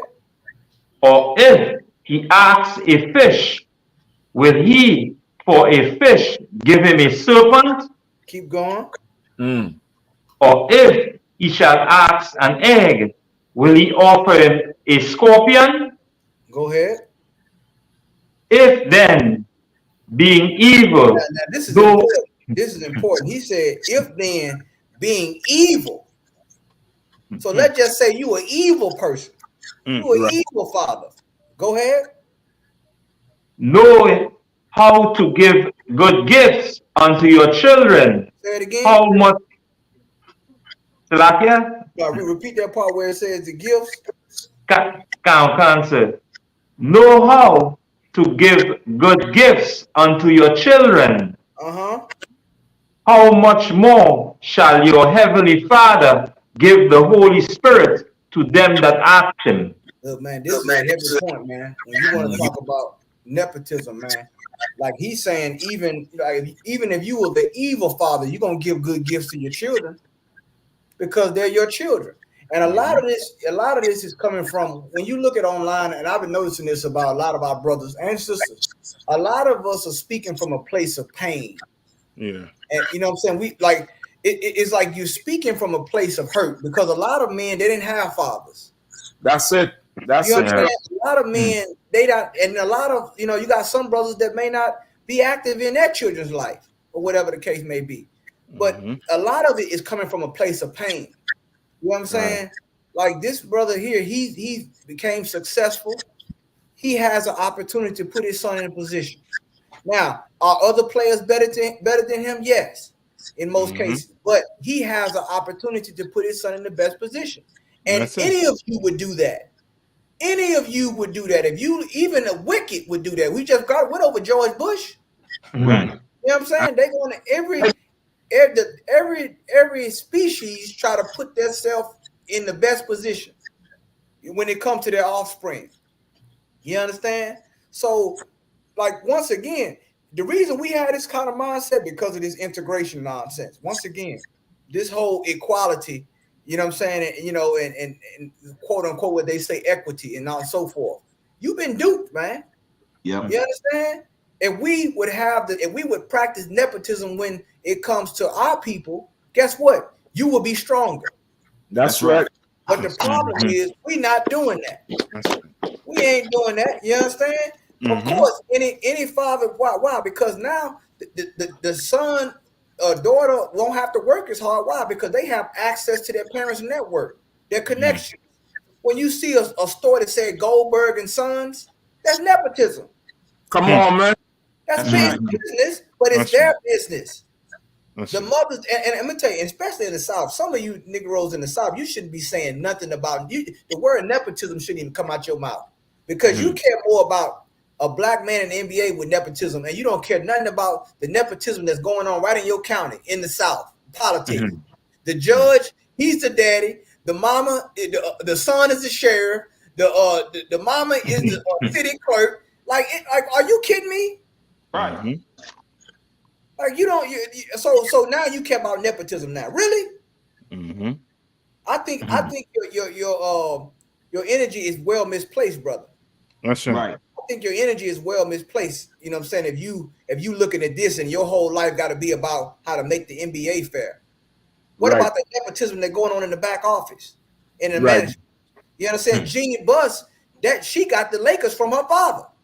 Exactly. She inherited. You understand? She's, you know what I'm saying? She don't play basketball. You're right. Probably never. What? She gonna run the goddamn Lakers. I bet you that much. Yep. And listen, she understands it. That's why they co-signed bringing him on. Yeah. She understands that whole thing. And if I could, let me just say this for you Christians out there. If you Christians, especially you black Christians, you black, Hispanic, and Native Indian Christians, if you have a problem with this, I understand why you really don't believe in Christ. Because it wasn't Christ got the crown from his father. Right. Joseph, who was the king. You understand? He got it from Joseph, who was the king. That's the only way he could be king, that he would get it from Joseph. That's right. It's passed down. So now, if you have a problem with this, you can't love Christ. You can't want him to be in charge because he's in charge because his father was the king. That's right. Christians, brother, they think Christ ain't wrong because he was just a separate, special man. He had to come from that line. That's right. That's a He lot. had to come from that line. So now, LeBron James, damn near, you could arguably say is the king of the NBA today. Why his son can't go in there and play? So like, go ahead, please. And Cap, they only, and this is what I don't understand. Like, the barrage of it is coming from, like, okay, because I'm telling you, man, like, we have a serious psychological problem when it comes to us being, getting the advantage. You know what I'm saying? Like, it's almost like, okay, like the white Esau and other nations can do it all day. You never hear nobody complaining about that. You never hear nobody on the news saying this going on. They getting the upper hand, and it happen on your job all the time. We see it. So when you get a chance to get in that position, that's a lesson. That's a hard lesson, but it's a lesson to learn. When I get in a position, I'm going to put my family in position. I'm going to put my race in a position. That's it. It can be beneficial. You understand? And listen, he did that even with his agent. That LeBron did that with he put his agent in a position. He put a lot of the people he went to high school with, that he played on his team, he put them in a position. You know what I'm saying? Like, that's the goal. I mean, otherwise, guess what? We're gonna be subject to these other races, man. You know what I'm saying? Like, and then to compound that, I raised you one. Then they marry into other wealthy families. Like, when you look at the dark ages, come on, man. You know what I'm saying? They married into other, like for one, they keep their bloodline in power. Then they marry into another bloodline or race or a group of people that's in that race for the maintain power. You know what I'm saying? He didn't know nothing about being an Asian. Now he's the most powerful Asian in the NBA right now because LeBron James put him through school and everything. I believe.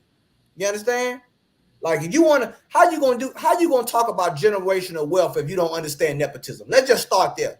Because I'm tired of everybody online talk about accountability and generational wealth, but you don't know what comes with that. You just using what you just Googling and you regurgitating words you don't know. You don't understand what it means to have a dynasty and a legacy. You understand? Can I get one scripture if I can, Captain Sharp? Yeah, please, Anchor, if I could, while the brother pulling the scripture, you could just call it out for him and find it in the meantime. Come. Romans chapter 3, verse 1 through 2. If I could, while the brother pulling it, like it's coming down to the whole root of this. I'm seeing a trend where you talk about black men and their children. And the whole thing, even Biden was talking about it. All these talking points about nepotism is really you're echoing the oppressor's arguments. Just like it's damn near like women's liberation. How black women like to talk about being oppressed and women's lib. That argument is not our argument. That was the white woman's argument, and we don't buy it over. This nepotism talk, that's really them. We didn't have a problem with that. We didn't have in our society. We didn't have a problem with that. In fact, that was our way of life. Exactly. Hey, how old is that boy now? He finishing school? Man, tell him come on down if he wants to start a job this summer. Exactly. Send him over there by Auntie so and so. She gonna put her up. That's how we would always do it. Either you get your own son hired, or you get some friend's son hired, or some brother's son hired. That's how we always operate. Exactly. But the underground, the underlying thing here is a hatred of black men. I want to go into it after Kahan pulled the scripture, because no other race, this is a problem. No other race, this is a problem. But black men have to take the charge for not being in the house, and then take the charge when they build a house. I'm going to pass it to the son. That's right. That's right. It's like you do. And I would definitely want to go into it. Go ahead, Cap, please. Cap, what you just said need to be in the echo chamber on full repeat. What you just said, you get blamed for not being. Man, that right there need to go on a T-shirt. That's what he just said right there is what, like, you can't win for losing. Since we're talking about a game, come on, man. You can't win for losing, because if you win, then you're blamed for how you won. Right. You know what I'm saying? If you lose, then you're just being a loser. Like this, we have to, like, once again, like Captain Shock said, this is coming from a place, a lot of it is from self-hate. You understand? This scripture right here is going to, you want to talk about nepotism? We're going to go into see what the Lord says about nepotism and dealing with our race, our inheritance. Go ahead, brother. Come. The book of Romans chapter 3 and verse 1. What advantage then had the Jew? What advantage? You know what nepotism is? Giving your family members an advantage. Putting them in a position where they can thrive. You understand? What advantage have the Jew? You know what I'm saying? What advantage? Keep going. Come. Or what profit is there of circumcision? With the circumcision, like a covenant. You know what I'm saying? We were circumcised, man. Why? Because we come from a specific family. That's right. A specific bloodline. You understand? The circumcision was our first rite of passage. You understand? As a child, a young boy child. Go ahead. Much every way. Say what? Much every way. So what is the Lord saying? What is the scripture saying here, man? That the Lord is giving us the advantage in every way. He's setting us up for success. He's giving us the tools that and giving us the advantage. You understand? Do you think God don't deal with favorites? Come on. We can go. We can do this all day and night with the Bible. Right. The Lord has favorites. And his favorite is his people.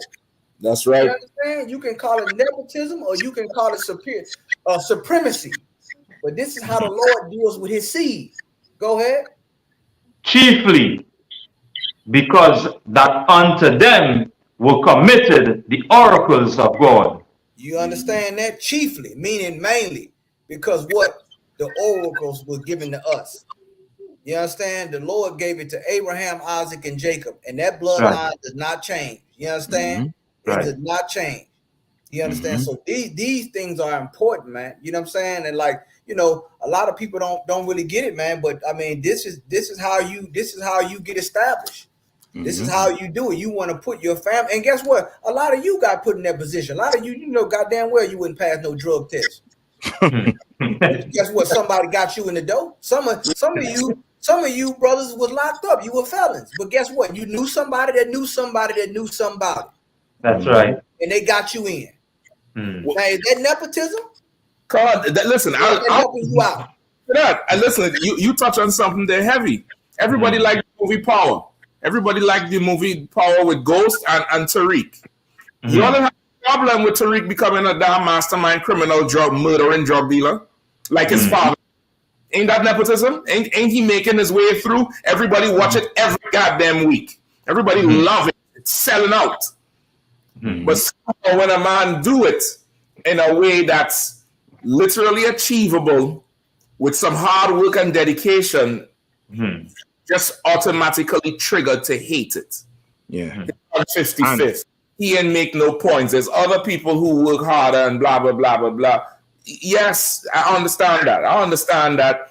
And in every draft, in everything, there's always somebody who deserves it. Exactly. There's always somebody who, when I say deserves it, meaning if you look at it, it'll be like, okay, that person really should have been, you know, there. Some other circumstance happened. That always happens. But to see something like this, with that type of power, he didn't draft his son to, you know, give me a bomb team, a real old bomb. Just, you know, where's the team in DC?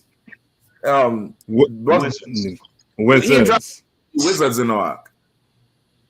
That just getting blown out wherever they go. He draft his son to the Lakers, brother. Damn near the face of the NBA. Yeah. You know, the historical teams, brother, up in there. Now, this is not going to change black people's situation. That's not what I'm saying. I'm not saying we should celebrate this like this is the coming of Moses and, you know, this is not that.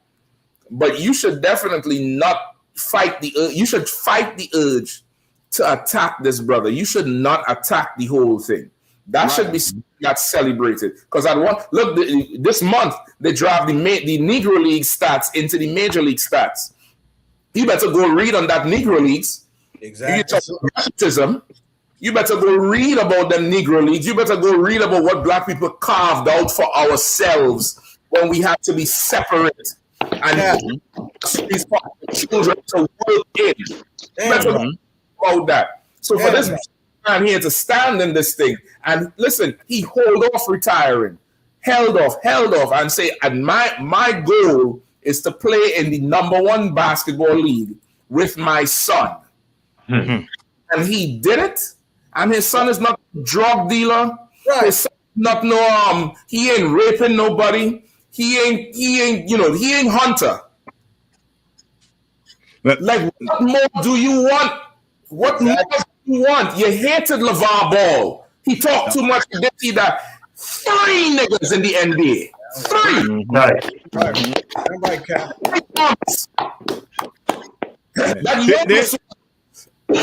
Salaki, go ahead. Nah, Salaki, Cap. Man, what you're saying is so heavy because this nepotism stuff here, really and truly, what destroyed it in our community is integration. That's you right. Understand?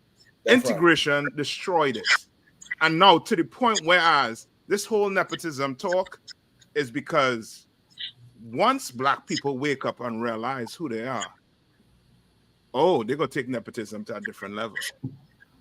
You understand? They're gonna take it to a different level. Right. Is all the oppression that we under. We see that nepotism as something negative. When it's not negative, You understand? Why you looking at something? Why you don't, you know what I mean? Like the kids. I thought the children is the future. I thought that's what he was trying to tell us. The kids are the future. What you teaching them? What you leaving for them? That's right. The insurance man come to sell you insurance. What are you telling you? We leaving for your kids. Right. We're leaving for, you know what I mean, for your loved ones. You understand? Why don't tell your insurance man, nah, I ain't leaving nothing for him. When I dead, bury me with the money. With the check. Yeah, bury me with it. No. Let him work and get his own insurance. Yeah. He needs to know the value of $1. So like it, Cap. Go ahead. If I could, man, and listen, and look, our whole life we always been told. I understand on some level where y'all trying to come from out there, the naysayer. We always been told that the best candidate should receive the job, right? We always been told that. And every moment in life, you saw that not to be the case. Right. Every moment in life, you saw that. See, once again, the Lord is using this to break us out of the sleep. You understand? Right. It's not. It's like I said, they use so they hate the player, hate the game. But look, we on the wrong court. That's the problem. That's why you're not winning. We need to start to carve out a section for us. The Bible says a good father will leave his son an inheritance. Right.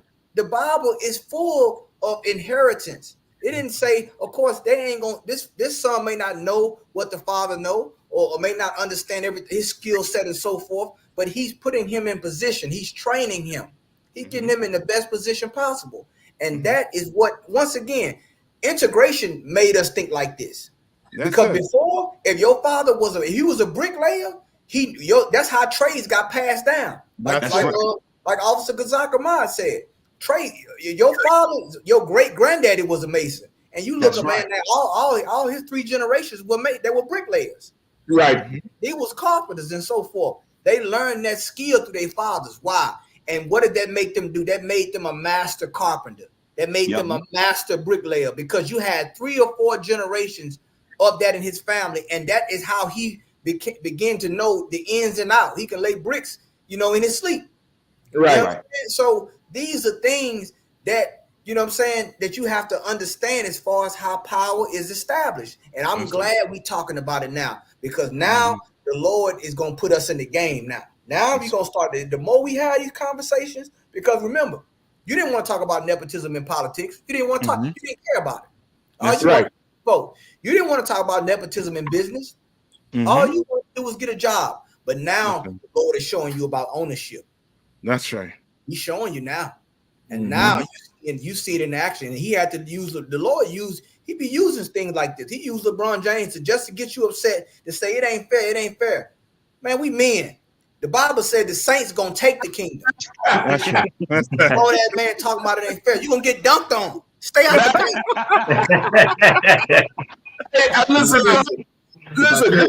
Listen, this is what they're missing.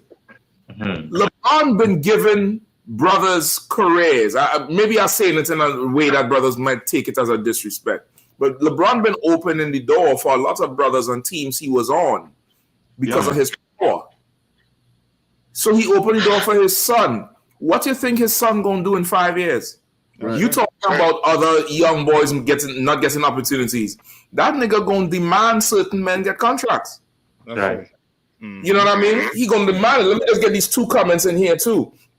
This is he said, wouldn't these Asian restaurants and Arab gas stations be an example? Brother, you hit the nail on the head. I know you and not gonna remember, brother, coming back from Delaware, boy. We coming back to watch the TV after camp, and it's what we getting tonight: Popeyes or Chinese food? Popeyes or Chinese food? Brother, I love Chinese food. I ain't gonna lie, like that fried rice, Lao Ming, the General So, whatever. Hunter's like, I don't want nothing from them, and I would never understand why he wouldn't get no Popeyes. Brother, some time passed, and the little Asian kid that was sitting in the damn restaurant doing homework took my order. And that was the last time I ever went. Right. That was the last time. They wasn't grown, but it was grown enough. And I was like, I'm telling this child giving them money so they could feed me. That ain't happening. That's right. That's what happens in our neighborhoods. They just pass it on to the children, and it's or the money they use and get a new one for the child to go manage. So that ain't nepotism there. Yeah, right. And to add to Cap, I don't know if you could get a picture of LeBron and his son, and then get a picture of Biden and his son. None of y'all gonna cry and say the reason why Hunter ain't going to jail is because of Joe Biden. That's right. Y'all ain't gonna cry because of that. Right. You understand? Ain't no he's supposed to go to jail. Ain't no nothing, no anger out, you know what I mean, with that on it. But right. A black man trying to do something positive. When there's anything positive towards a black man and his children, there's somehow it has to be pulled down and torn apart. Exactly. You understand? It had to be torn apart. And I would not be shocked if white people or the oppressors start that and not black people.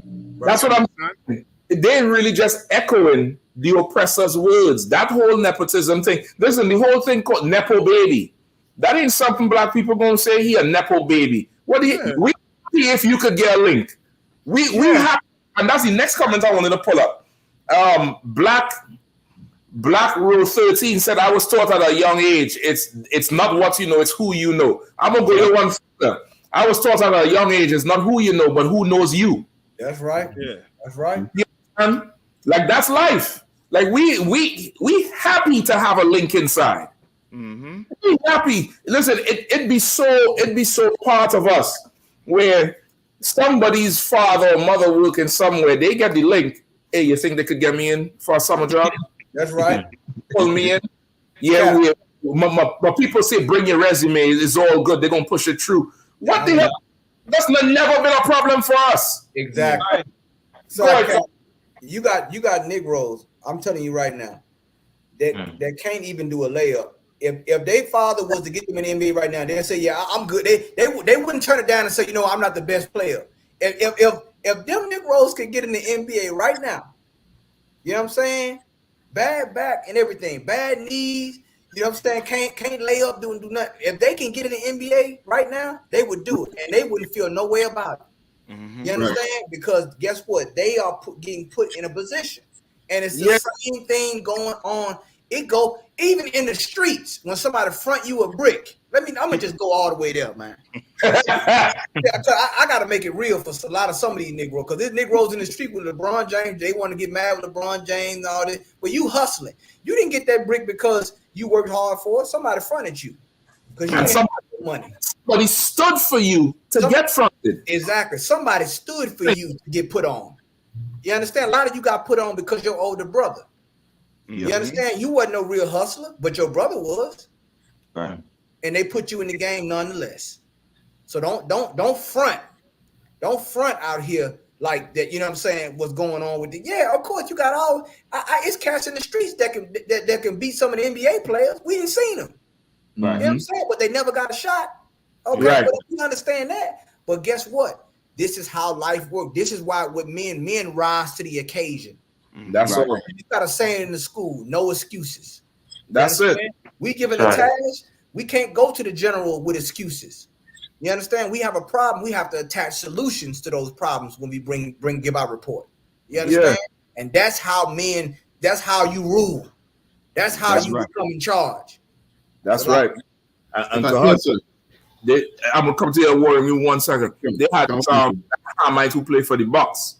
That Giannis Antetokounmpo or whatever the hell his name is. He got a brother on that team that can't do shit. He can't. He can't. He's so bad he can't even foul. He can't even foul somebody. The Hamite is horrible. Absolutely. They make highlight reels of the shit he be doing. And nobody say nothing about no nepotism there. Nobody say nothing about no family tie. Everybody understands that he's only in the league and on that team because of Giannis. He down here even play. I think people forget he's even there. But that's his brother, Thanasis or Thasis or whatever his name is. Right. He can't play no sport arc. He's only there because of his brother. But we buying into the white man's thing. Go ahead, Warrior. Salaki, brother. Well, sir, Salaki, 2 quick points, sir. The first point is I think Cat Mashak is finally accepting that LeBron James is the greatest of all time. That's a sidebar.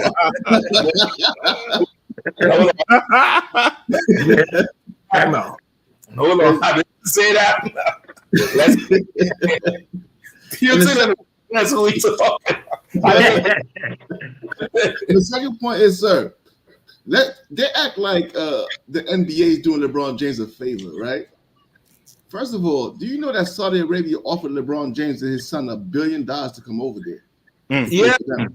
I can tell you. Come on, sir. It's because they understand that the money is behind it. The NBA is about to make a lot of money off this. So they're not doing LeBron James a favor. Whether the brother is good or bad, they're going to cover it and they're going to make a lot of money off him. He is worth more than any draft pick they have right now because of who his father is. Because the work his father put in, they're not doing LeBron James a favor. I mean, they're about to make more money. Like, he is going to be a cash cow, whether he's good or bad. Whether they're blasting him or attacking him or giving him praise, they're about to make money. So everybody acting like he's just some bum coming in and not benefiting the NBA is crazy because he's about to make them a lot of money. And Saudi Arabia saw it. That's why they offered him $1 billion. Right. If I could, I was gonna say just real quick, man. Like the scriptures say, one of the best attributes you can have, I believe, is wisdom. Is 5 of them, and wisdom of Solomon. One of them is, I believe, was prudence, right? And a part of it is being able to look ahead. Like, how far ahead can you look? Like when we talk about nepotism, like we done had a number done to our people to where we do not look far ahead. Come on, man. The next generation, like if you were to hear a lot of the stories from black people and just our people here in America, like thinking about, they'll go a whole life making tons of money and not about one thing for the future. Exactly. Not one thing or thought of one thing of, let me get this for the future, for my kids. Let me get this. That's not our thinking in this place. Like, they done stripped our whole way. Like, they done took our wisdom from us, man. And thank God for the scriptures, because, like, that's what we need. Like, we need to be looking ahead. That's right. That's where we need to look. That's right. I'm just. Go ahead. So I didn't mean to cut you off, Cap. Salaki, Cap. No, I think because Zach was going. Oh, okay, Salaki. Yeah.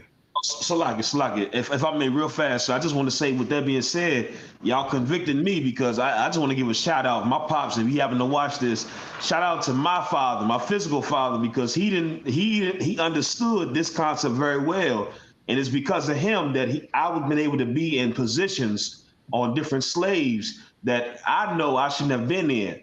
But like Captain Khan was saying, men rise to the occasion, and because of him using nepotism, I've been able to learn so much that now, I can go somewhere and I can be qualified. But before, it was just, you only here because that's your father, that's your pops. And it was like, it's like, I'd look at it and be like, yeah, that's true. But after a certain while, guess what? I end up learning those skills. And like you said, rising to the occasion where it's like somebody feels comfortable calling me in place of him because of him giving me a chance to continue on the legacy.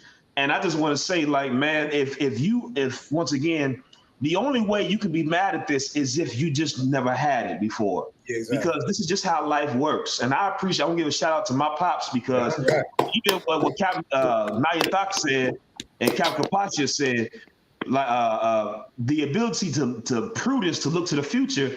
I remember I always ask my pops, he'll do something. He'd be like, no, don't worry about it. He's like, I'm setting myself up for later.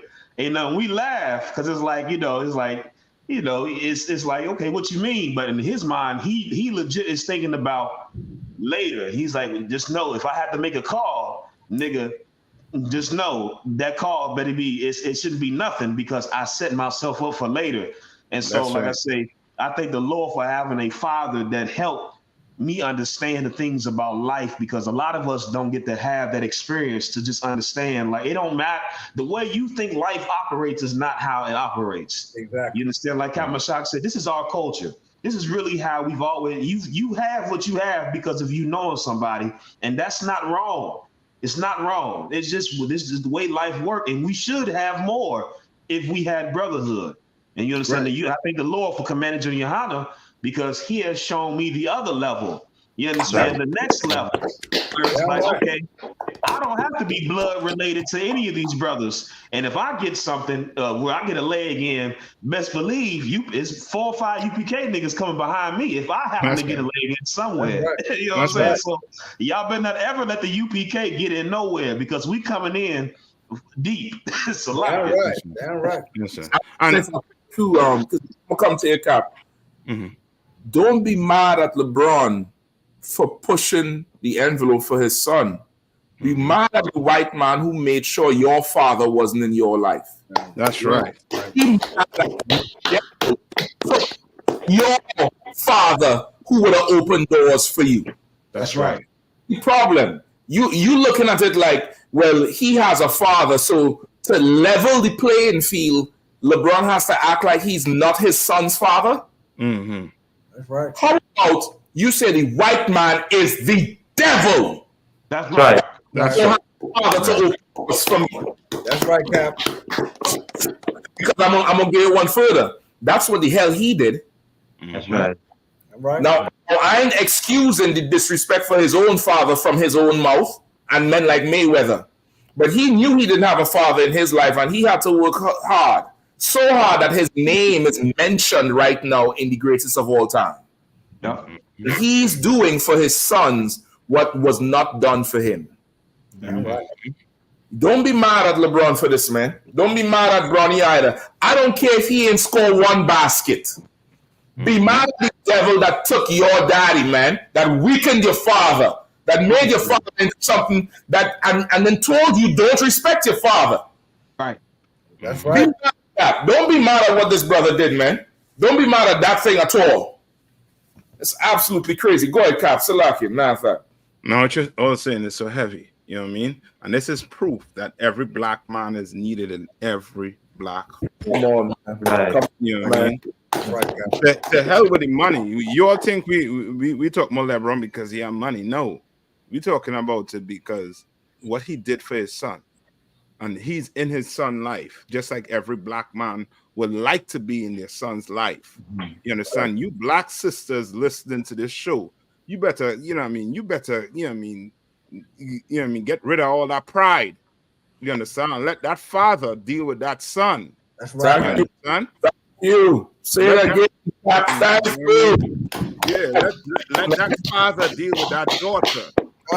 You're better let that happen. You understand? I hear you all, and just to go sidebar, I hear you all complaining about a black man being in the White House. Ain't nobody saying, well, these oppressors practicing nepotism in the White House, right? Ain't nobody complaining. That's right. Ain't nobody saying, you know what I mean, they you know what I mean, the elites up here is holding on to power. Through what? That same nepotism you're talking about. Right. They're passing that joint down. You think you're gonna rise to power in America on a whole, but you ain't crying about that. But guess what you'll cry about? LeBron. That's right. You'll cry about Mayweather. You'll cry about these, you know what I mean, black men on the whole. That's what you'll cry about. Right. You understand? I mean, Not good, sir. I go ahead, Warrior. I just said something that triggered something to me. He said the white man's the devil the Bible speaks of. Well, the white man rules the world. Isn't that nepotism? That's right. Yeah. That's right, bro. He offered Yahushua. He said, all these killings have been given to me, right? And he's giving it to his children. I mean, so the white man ruling over us in itself is nepotism. It's a lot, sir. If I could, man, it's what Captain Mashak was saying was so right. Captain Thought, everybody has been bringing out some points, man. It's so heavy, man. And this is, sometimes you got to personalize these things as a man. And you got to ask yourself, those who are upset with you know, Bronny and LeBron, you got to ask yourself tonight, what am I leaving my children? Come on. What's the legacy? I want to put the ball in your hand now, in your court. What are you going to leave your children, your son, your daughter? That's what you got to ask yourself tonight. Like, that's how you should look, because once again, like I said, a lot of people don't have the skills when they get on these jobs. That's why you got the phrase on the job training. You ever heard of that? You ever heard that phrase on the job training? Right. That is what happens.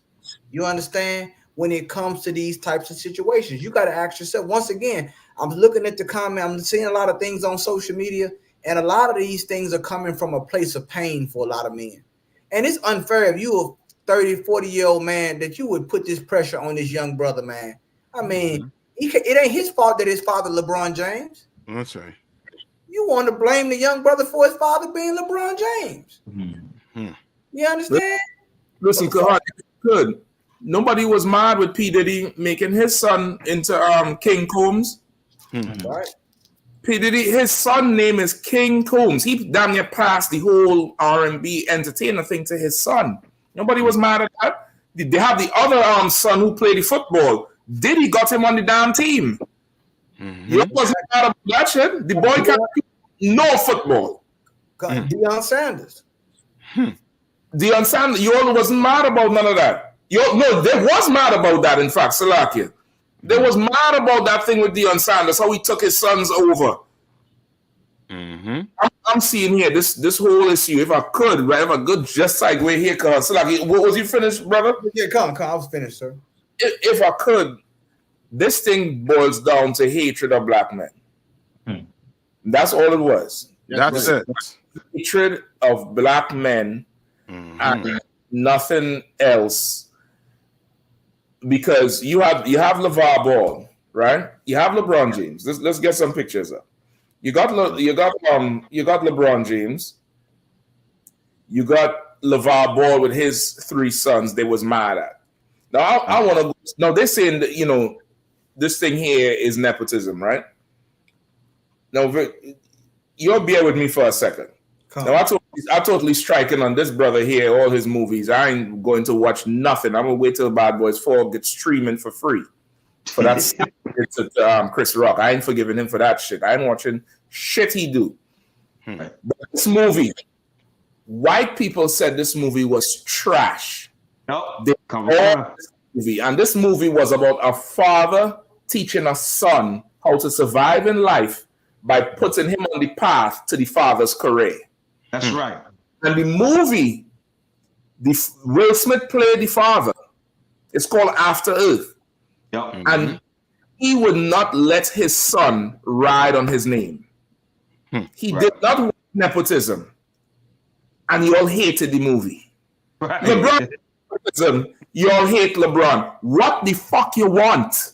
You really want black men to remain absent so you could continue blaming us for Joe Biden's super predators. You just want black men to continuously just be absent so you can say we no good and we deadbeats and we this and we that and we horrible, and you could make all these excuses to quote unquote exterminate us so that you could just free to character assassinate us in your damn media. Right. Because what do you really want? Exactly.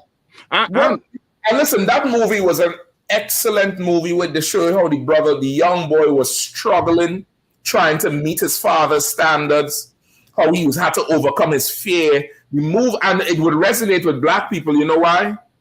Because the white man done took our fathers. Exactly.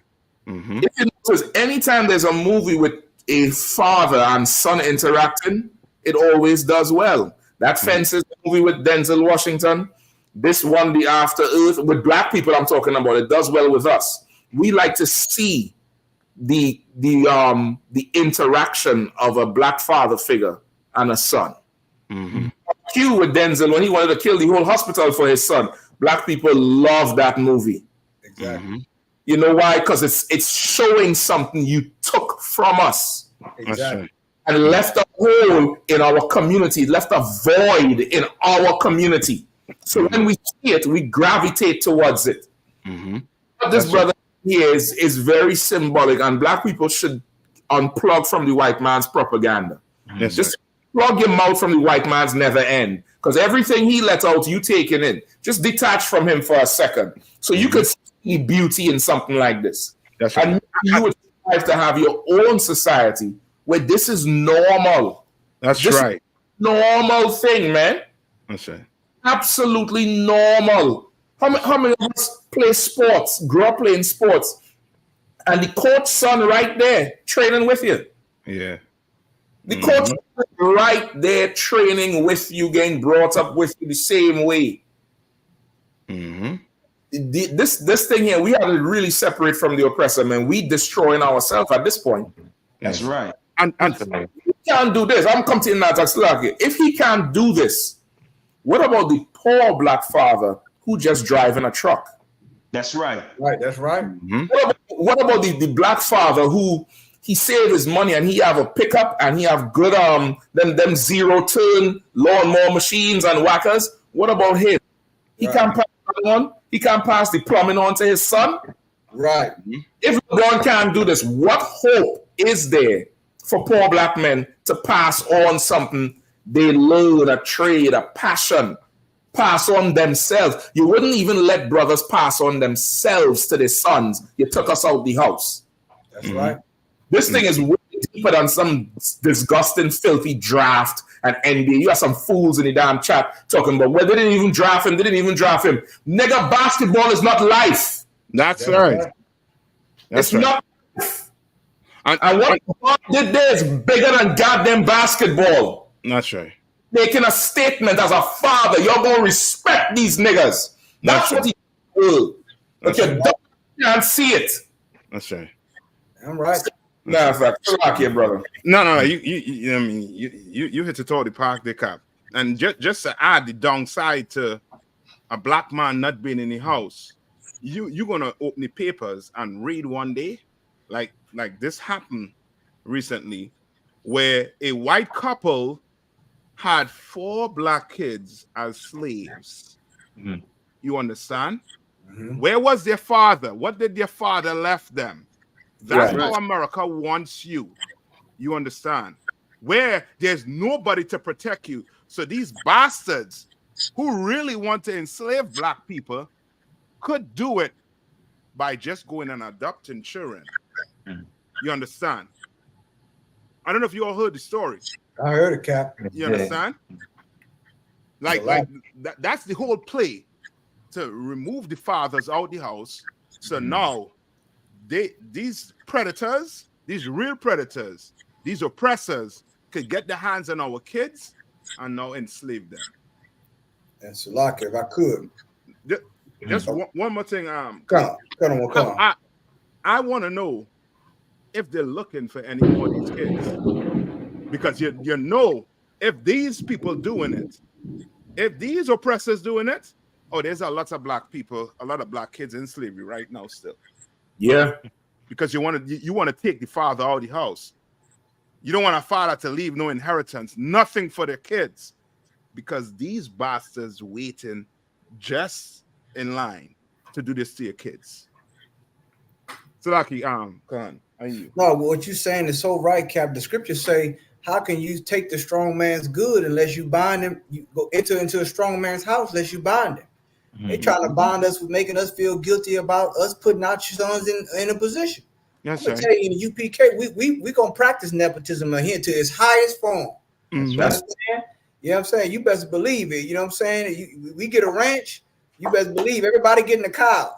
I'm keeping it real. You know what I'm saying? You better hope we don't get in some of these office positions. Somebody become, the city council. You may be looking at the new sheriff. You may be looking at the new sheriff right here. There's a new sheriff in town. You know what I'm saying? And guess what? With no experience, but I'll learn off of you. I'll learn off of practicing on you. That's the right. righteous way. You know what I'm saying? But it just goes to show you once again how they look at this, how they look at this whole situation. But the Lord, man, he's a master teacher, man. He had to use basketball because a lot of you so caught up on bread and circus, you don't care about nothing else. So he said, I'm gonna use the most famous NBA player and use the situation with his son just to show you, just to get under your skin and show you what time it is. And that's what time it is. The time is for putting our people in a position where they can thrive, our family. And once again, you got to personalize it. You know what I'm saying? This is a watershed moment for a lot of men that may be upset with LeBron James. You upset with LeBron James? No problem. I want you to look in the mirror and ask yourself, what legacy am I leaving my son? That's right. What legacy am I leaving my daughter? Before you sit there and try to talk about him, you gotta, like the Bible say, get the what do you say? Get the beam out of your own eye. You okay? Let's focus. No problem. He's an NBA player. He worked hard for his career, and he got his son in a position. Now, what are you gonna do? You gonna leave your son excuses? Right. Leave your daughter excuses, or are you gonna work to put your children, your seed in a position? That's where you got to take it. That's right. That's right. If I could, just on the back of that, Cap, could I get Proverbs 13 and 22? Please. Let me get Proverbs 13 and 22. The book of Proverbs, chapter 13 and verse 22. A good man leaveth an inheritance to his children. Say it again. A good man leaveth inheritance to his children. Go ahead. And the wealth of the sinner is laid up for the just. Let me tell you something, man. Everybody was mad, not mad, but disappointed when Magic Johnson's son chose the rainbow over the gold and purple. Right. Yeah. Everybody wanted to see what Magic's son would have been able to do on the court. LeBron making that dream come true for you. Yeah. He's LeBron has become a certified legend in the game, playing for a legendary team, and his son is following in his footsteps. That just from a worldly perspective, this is not spiritual. This is not going to change the hearts and minds of people. But this just for a brother in the world, doing something for his son, bringing him up a certain way, handling that business, this deserves a hand. This deserves an absolute hand. You know, everybody love that damn DJ Khaled, we the best. DJ Khaled, there's always put on his stuff, forget Saheed's father. Yeah. Saheed is his son. Yeah. And he has put Saheed father or father of Saheed or some shit like that. He's down, as you were saying, Kahan, who was talking about looking to the future? Is Kahan a warrior? I think it might have been Kapai. To the future, he's now setting it up that once his son we get old enough to get on them turntables and scratch, now he could just follow suit and take over the whole whatever it is he building. Why is it only us? We have a problem. He averaging 5 points. Nigga, how much you averaging? That's right. How much 5 visits? Because you can't control some silly dummy you had sex with and had a child? How much you averaging? That's right. We have to take away something from this thing here, man. We have to take away something from this thing. The LGBTQ puts in everywhere, and oppressing black people. Right. Where they're putting the people in position everywhere. That's right. A problem with this? Right. Silly and simple. Salaki, I yield. If I could, sir, real quick. And what LeBron James is showing is what black people are not used to, and that's why they're against this, because black people have never seen power. I mean, LeBron James is showing what power does. White people do it all the time, and we accept it because we expect white people to have power. But we're not used to black people having power. So shout out to LeBron James, man. He's wielding power right now, and he is using power in the right way in terms of putting people in position. I mean, and if you, I say that to say, black man, if you ever get power, put your sons in position. Exactly. That's Let me just jump in real quick. Come on. Steph Curry was trash before what you see today. They wouldn't sign him. They said he was too small. he couldn't shoot as well as he did. And his father played in the NBA. Yep. Got on teams, and he got better. So I don't want to hear nothing about he averaging 5 points a game. You'll love Steph Curry now, but before, he was nobody. That's right. Nobody. He couldn't find a team. Nike couldn't even pronounce his name. He was nobody. Salaki, go ahead. Whoever, I think Sawab was up. Yeah, can't say. And, just to draw to the point and, coming to the truth and learning, to trump, white supremacy, it must have black supremacy.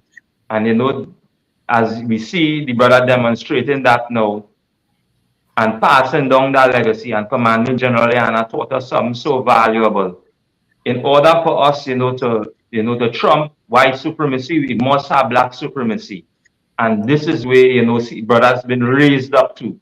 And, to be fathers, to teach their son, hey, in order for us to really rule or to run this society, we must rise up as a people and as a nation.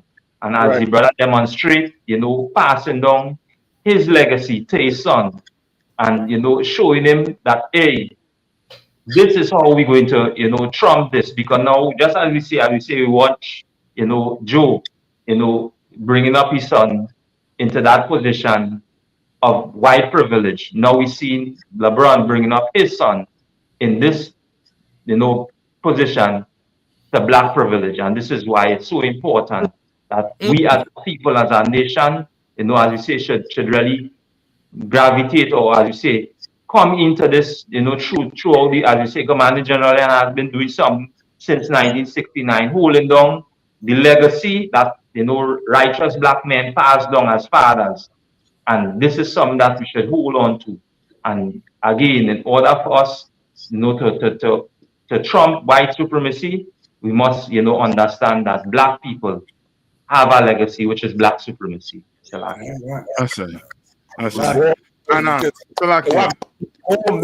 let's go from the white supremacy to the black supremacy. And it's true. It's absolutely true. Go ahead, Cap. Salaki, could I get a scripture, Ecclesiasticus 40 and 28? And this is what they want. This is what the oppressor wants. You understand? He wants us to be divided between father and son. He needs that. That is how he keeps, us oppressed in this place. Because your father, he gonna gain experience in life, and he gonna be able to pass it down to his son and let him know you don't want to do this. You may want to do this. You understand? You know what I mean? So now you taking that, you want to take that away, and this is what the Bible had to say right here, Ecclesiasticus 40 and 28. You understand? Yeah. The book of Ecclesiasticus, chapter 40 and verse 28. My son, lead not a beggar's life. You for your son not to lead a beggar's life. A father needs to be in his life to teach him something, to pass something down to him. He needs it. Right. You understand? And he telling your son, my son, what? Lead not a beggar's life. But the oppressor wants your son to be a beggar. He wants your son to be dependent on an institution. Come on now, sir. Come on now. Listen, they would rather see Bronny play and beg and get on TV and say, you're just not picking me because my father is LeBron. They would rather beg. Yes, they'd rather see Bronny in prison bouncing basketball. Right. And say, well, LeBron, at least he tried. You understand? Or blame him because his son failed. Just like Johnson. They would rather say, well, damn, you look like with Michael Jordan. How come your son, what was you doing? They would rather that. Go ahead.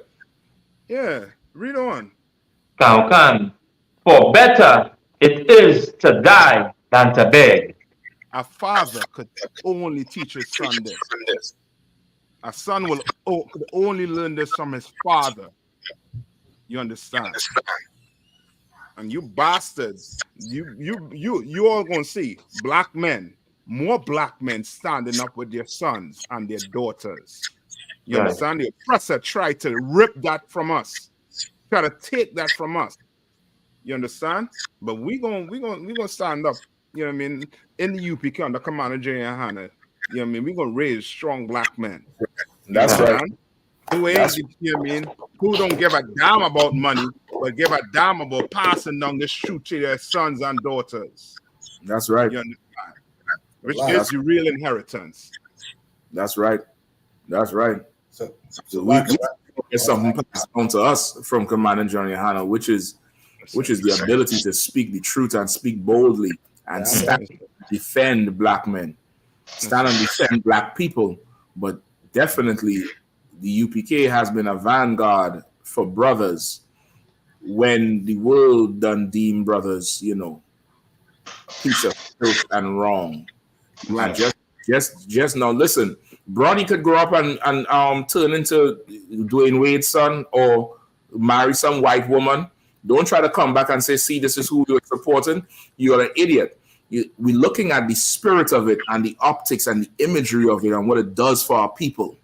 That's what we're looking at. I mean, I'm not vouching for his character and anything like that. I hear LeBron James talk about his father is disgusting.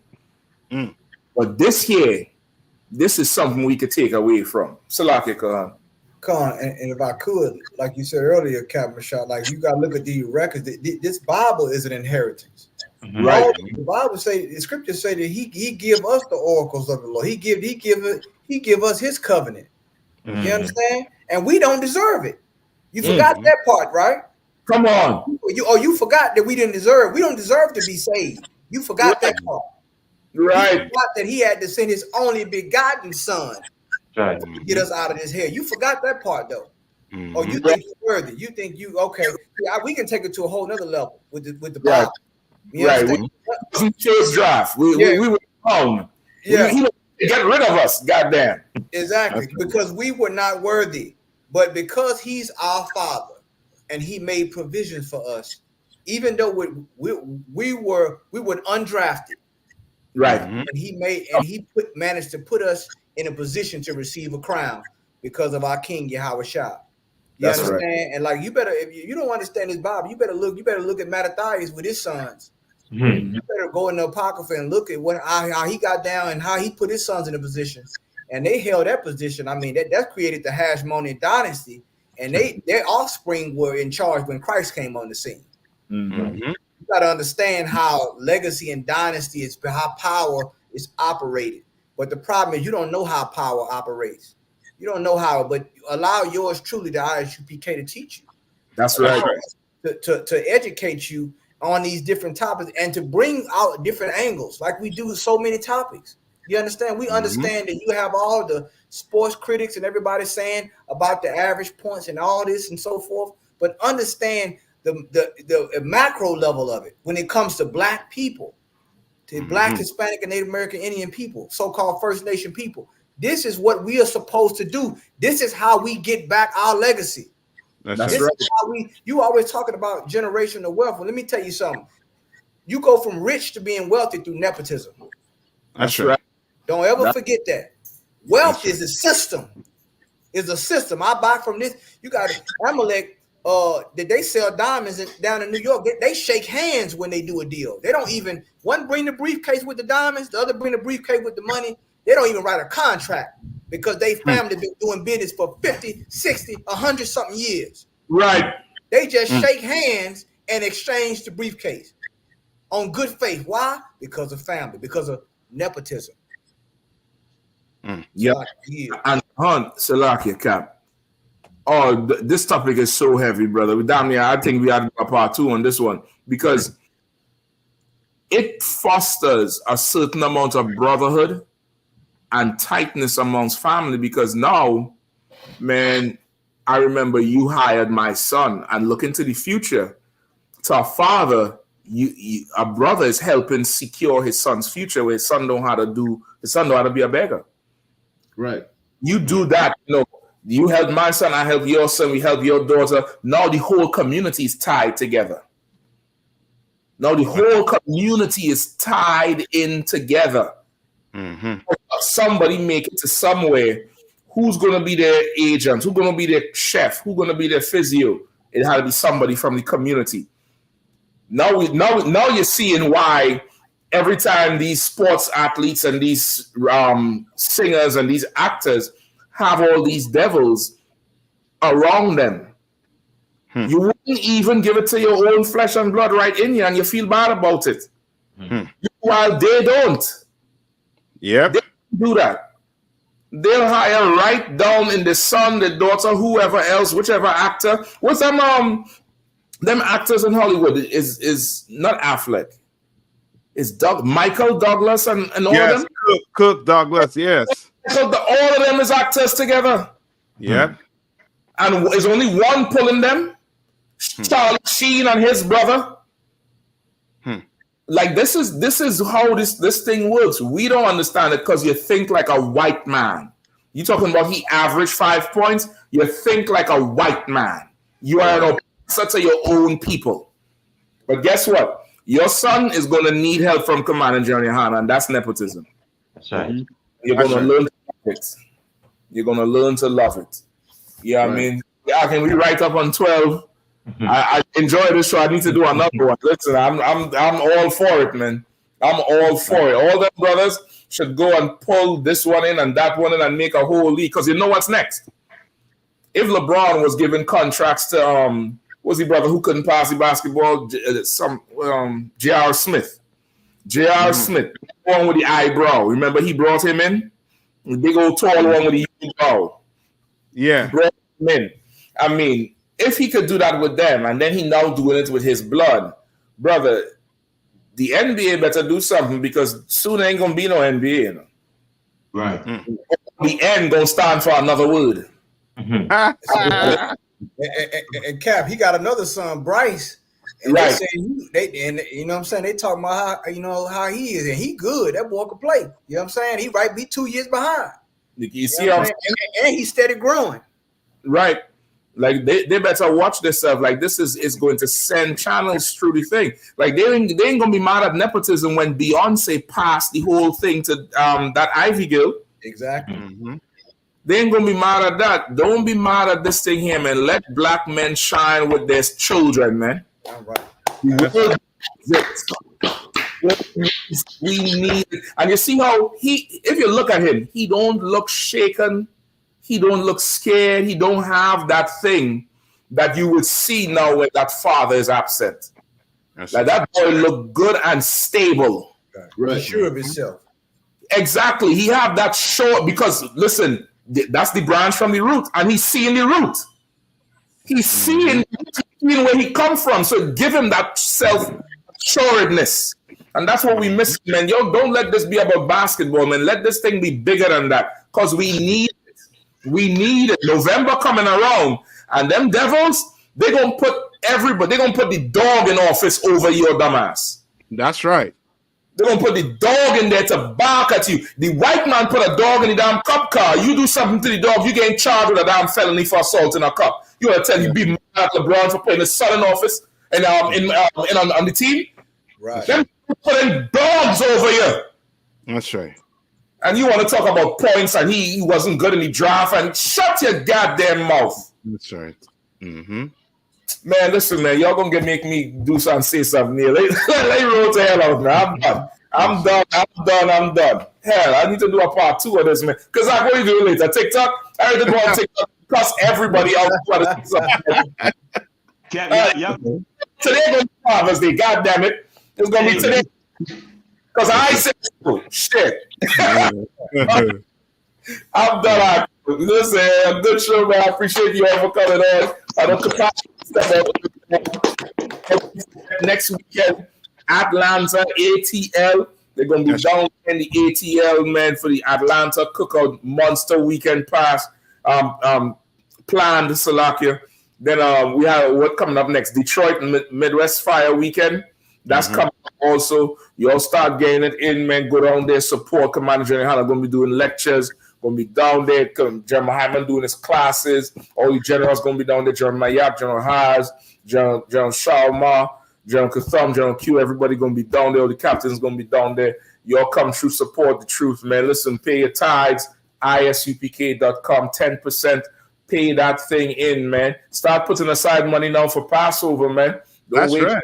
Yeah, man. Put aside money for that Passover. If it's $20 a week, put it aside, man. Let's get things planned up and secured, man. All you brothers there, keep them boots laced, man. Keep them boots laced and keep your mind ready to speak, man, because more things gonna happen in these next few months. You're gonna be able to blaze on that street and really educate people. You know what I mean? Come on, you want to jump in? I want to say shout out to ISUPK, the Cabriatazak down out in Texas. They got a nepotism boot kit. I think it was 20. They practiced nepotism when it came to the boot kit. They distributed it all across the camp. So I just wanted to shout out to them holding it down out there in Texas. Real. I don't care what they say. We're gonna practice that thing. Yeah, I need to find a new word because that nepotism, they make that thing sound nasty. It sounds like it's some kind of deviance or something that I need a new word, not favoritism. You know what I mean? Forget nepotism, favoritism or something. Niggerism. Niggerism. Listen, we got to take a poll. We got to set up a poll. I'll talk to one of these technical brothers. We got to start to set up a poll. Put some words up and let people vote on the Twitter or whatever it is. We got to vote for the replacement for nepotism. Let them white people keep nepo baby and nepotism and niggerism. That's what we do it. That's right. So that's what the hell we do it. You know what I mean? So I think the word you're looking for, the term you're looking for is the hookup. Hookup. Yeah. That's it, man. Who got the hookup, man? So we're gonna rock, Lord of Love. We see y'all next week. You know what I mean? Again, crew gonna be down there in Atlanta. Y'all check it out. Y'all stay dangerous out there, man. It's gonna be a hell of a year coming through. Keep praying for World War III to happen, because it's going to happen no matter when. Stay close, keep your ear to the general. He's going to be dropping them jewels, man. Send them tithes and support the truth. With that, we're going to roll out tonight, man. Yeah, thumb to everybody, man. Appreciate you all.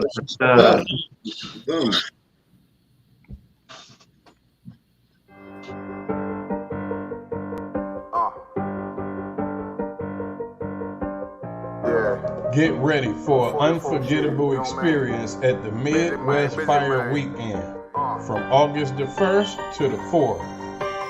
Join us as we bring together all blacks, Hispanics, and Native Indians under one banner for 4 days of powerful brotherhood and sisterhood. I ain't show no mercy, we gon' show them boy what time it is. I pop out like I'm Samuel, I got time to kill. Haters thought I died, I subscribed, they don't know how I did it. Got it. Day 1 kicks off with the Round Table of Truth podcast featuring Captain of 13,000 Mauquai.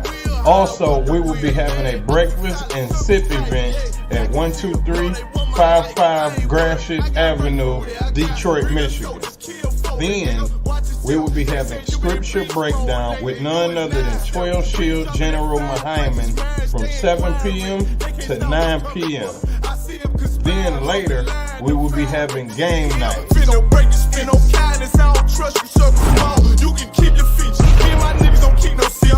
On August the 2nd, we will be having a street teaching and a food and clothing giveaway at the Detroit Transit Center from 10 a.m. to 4 p.m.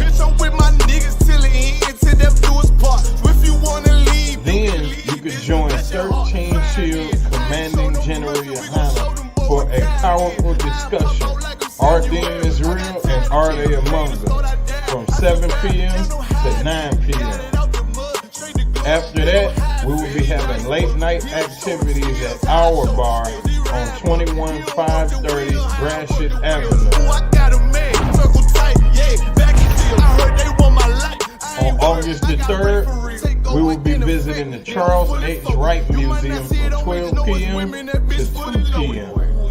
And join us at the Action Impact Gun Range from 3 p.m. to 6 p.m. We having an album release party at Flood's Bar and Grill for none other than Captain of 13,000 of Clyde Abaraya. Then, last but not least, we will be having the 7th annual Midwest Barbecue at Chandler Park from 10 a.m. to 8 p.m. This is not like any other barbecue you ever been to. Bring your children, bring your family and friends. It's free food and it's a safe environment.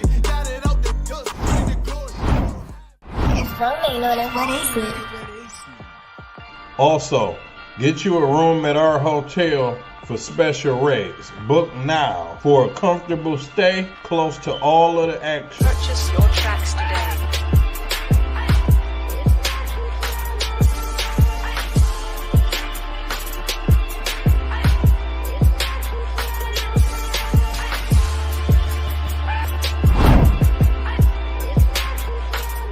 Support the Midwest Fire Weekend by donating to our GoFundMe. Visit the GoFundMe link in the description or scan the QR code to make a difference. Boston, it made niggas regroup. Had to shed light on the false image. UPK whole court. Now who the fuck won scrimmage to? We getting ready to have a Midwest Fire Weekend. The ISUPK Chicago coming at you once again to let you know about the Midwest Fire Weekend. Came to speak to you about some events we're having in Detroit, Michigan. Fire Weekend, Thursday, August 1st to Sunday, August 4th. Inviting all single blacks, Latinos, and Native American Indians to our Midwest Fire Weekend. And you know what it is. It's that time of the year again. It's the Midwest Fire Weekend, hosted by Captain 13th Out Marquardt, August 1st through the 4th. Real ISUPK Kentucky here to invite every so-called Black, Hispanic, and North American Indian to the Midwest Fire Weekend, Detroit, Michigan, August 1st through the 4th. Tune into the Midwest Fire Weekend from August 1st to the 4th. Don't miss out on this incredible event. Join us for the Midwest Fire Weekend from August the 1st to the 4th. Visit www.isupk.com or scan the QR code for more information.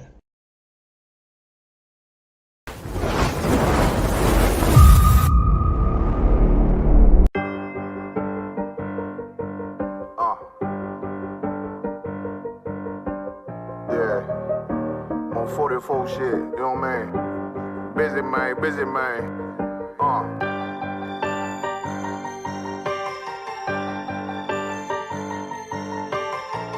Look, when that shit drop, you step all the way on their neck, step on their neck and their head with that shit.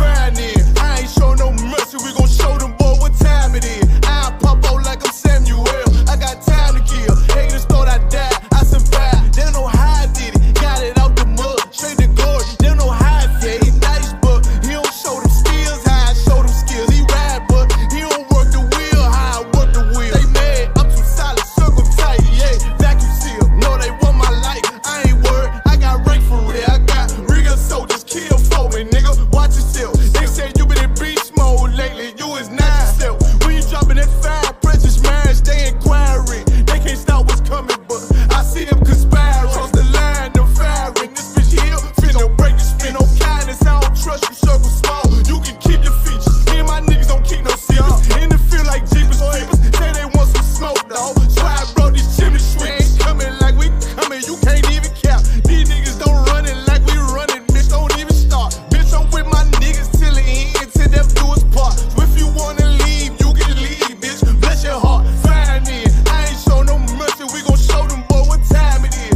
I pop out like I'm Samuel, I got time to kill. Haters thought I died, I survived. They don't know how I did it, got it out the mud, straight to glory. They don't know how I feel, he nice but he don't show them skills, how I show them skills. He ride but he don't work the wheel, how I work the wheel. Ooh, I got a man, circle tight, yeah, vacuum seal. I heard they want my life, I ain't worried, I got rate for real. Take over in effect, yeah, I'm fully focused. You might not see it on me, just know it's women, that bitch fully loaded. Ooh, yeah, we up and rolling. Told them I need major motion. Think I'm joking, I'ma school them niggas like they baby Jody. Got it out the dust, now I'm too clean, don't know why they hate me. What you want out life, dawg? Guns and butter, baby boy. UPK top, dawg. Certified road runner. I'ma turn that Ecoline van to a damn tank. I got chopper stash in that attic like they Air Frank. They had that shit on lock till I snapped on them like bolt cutters.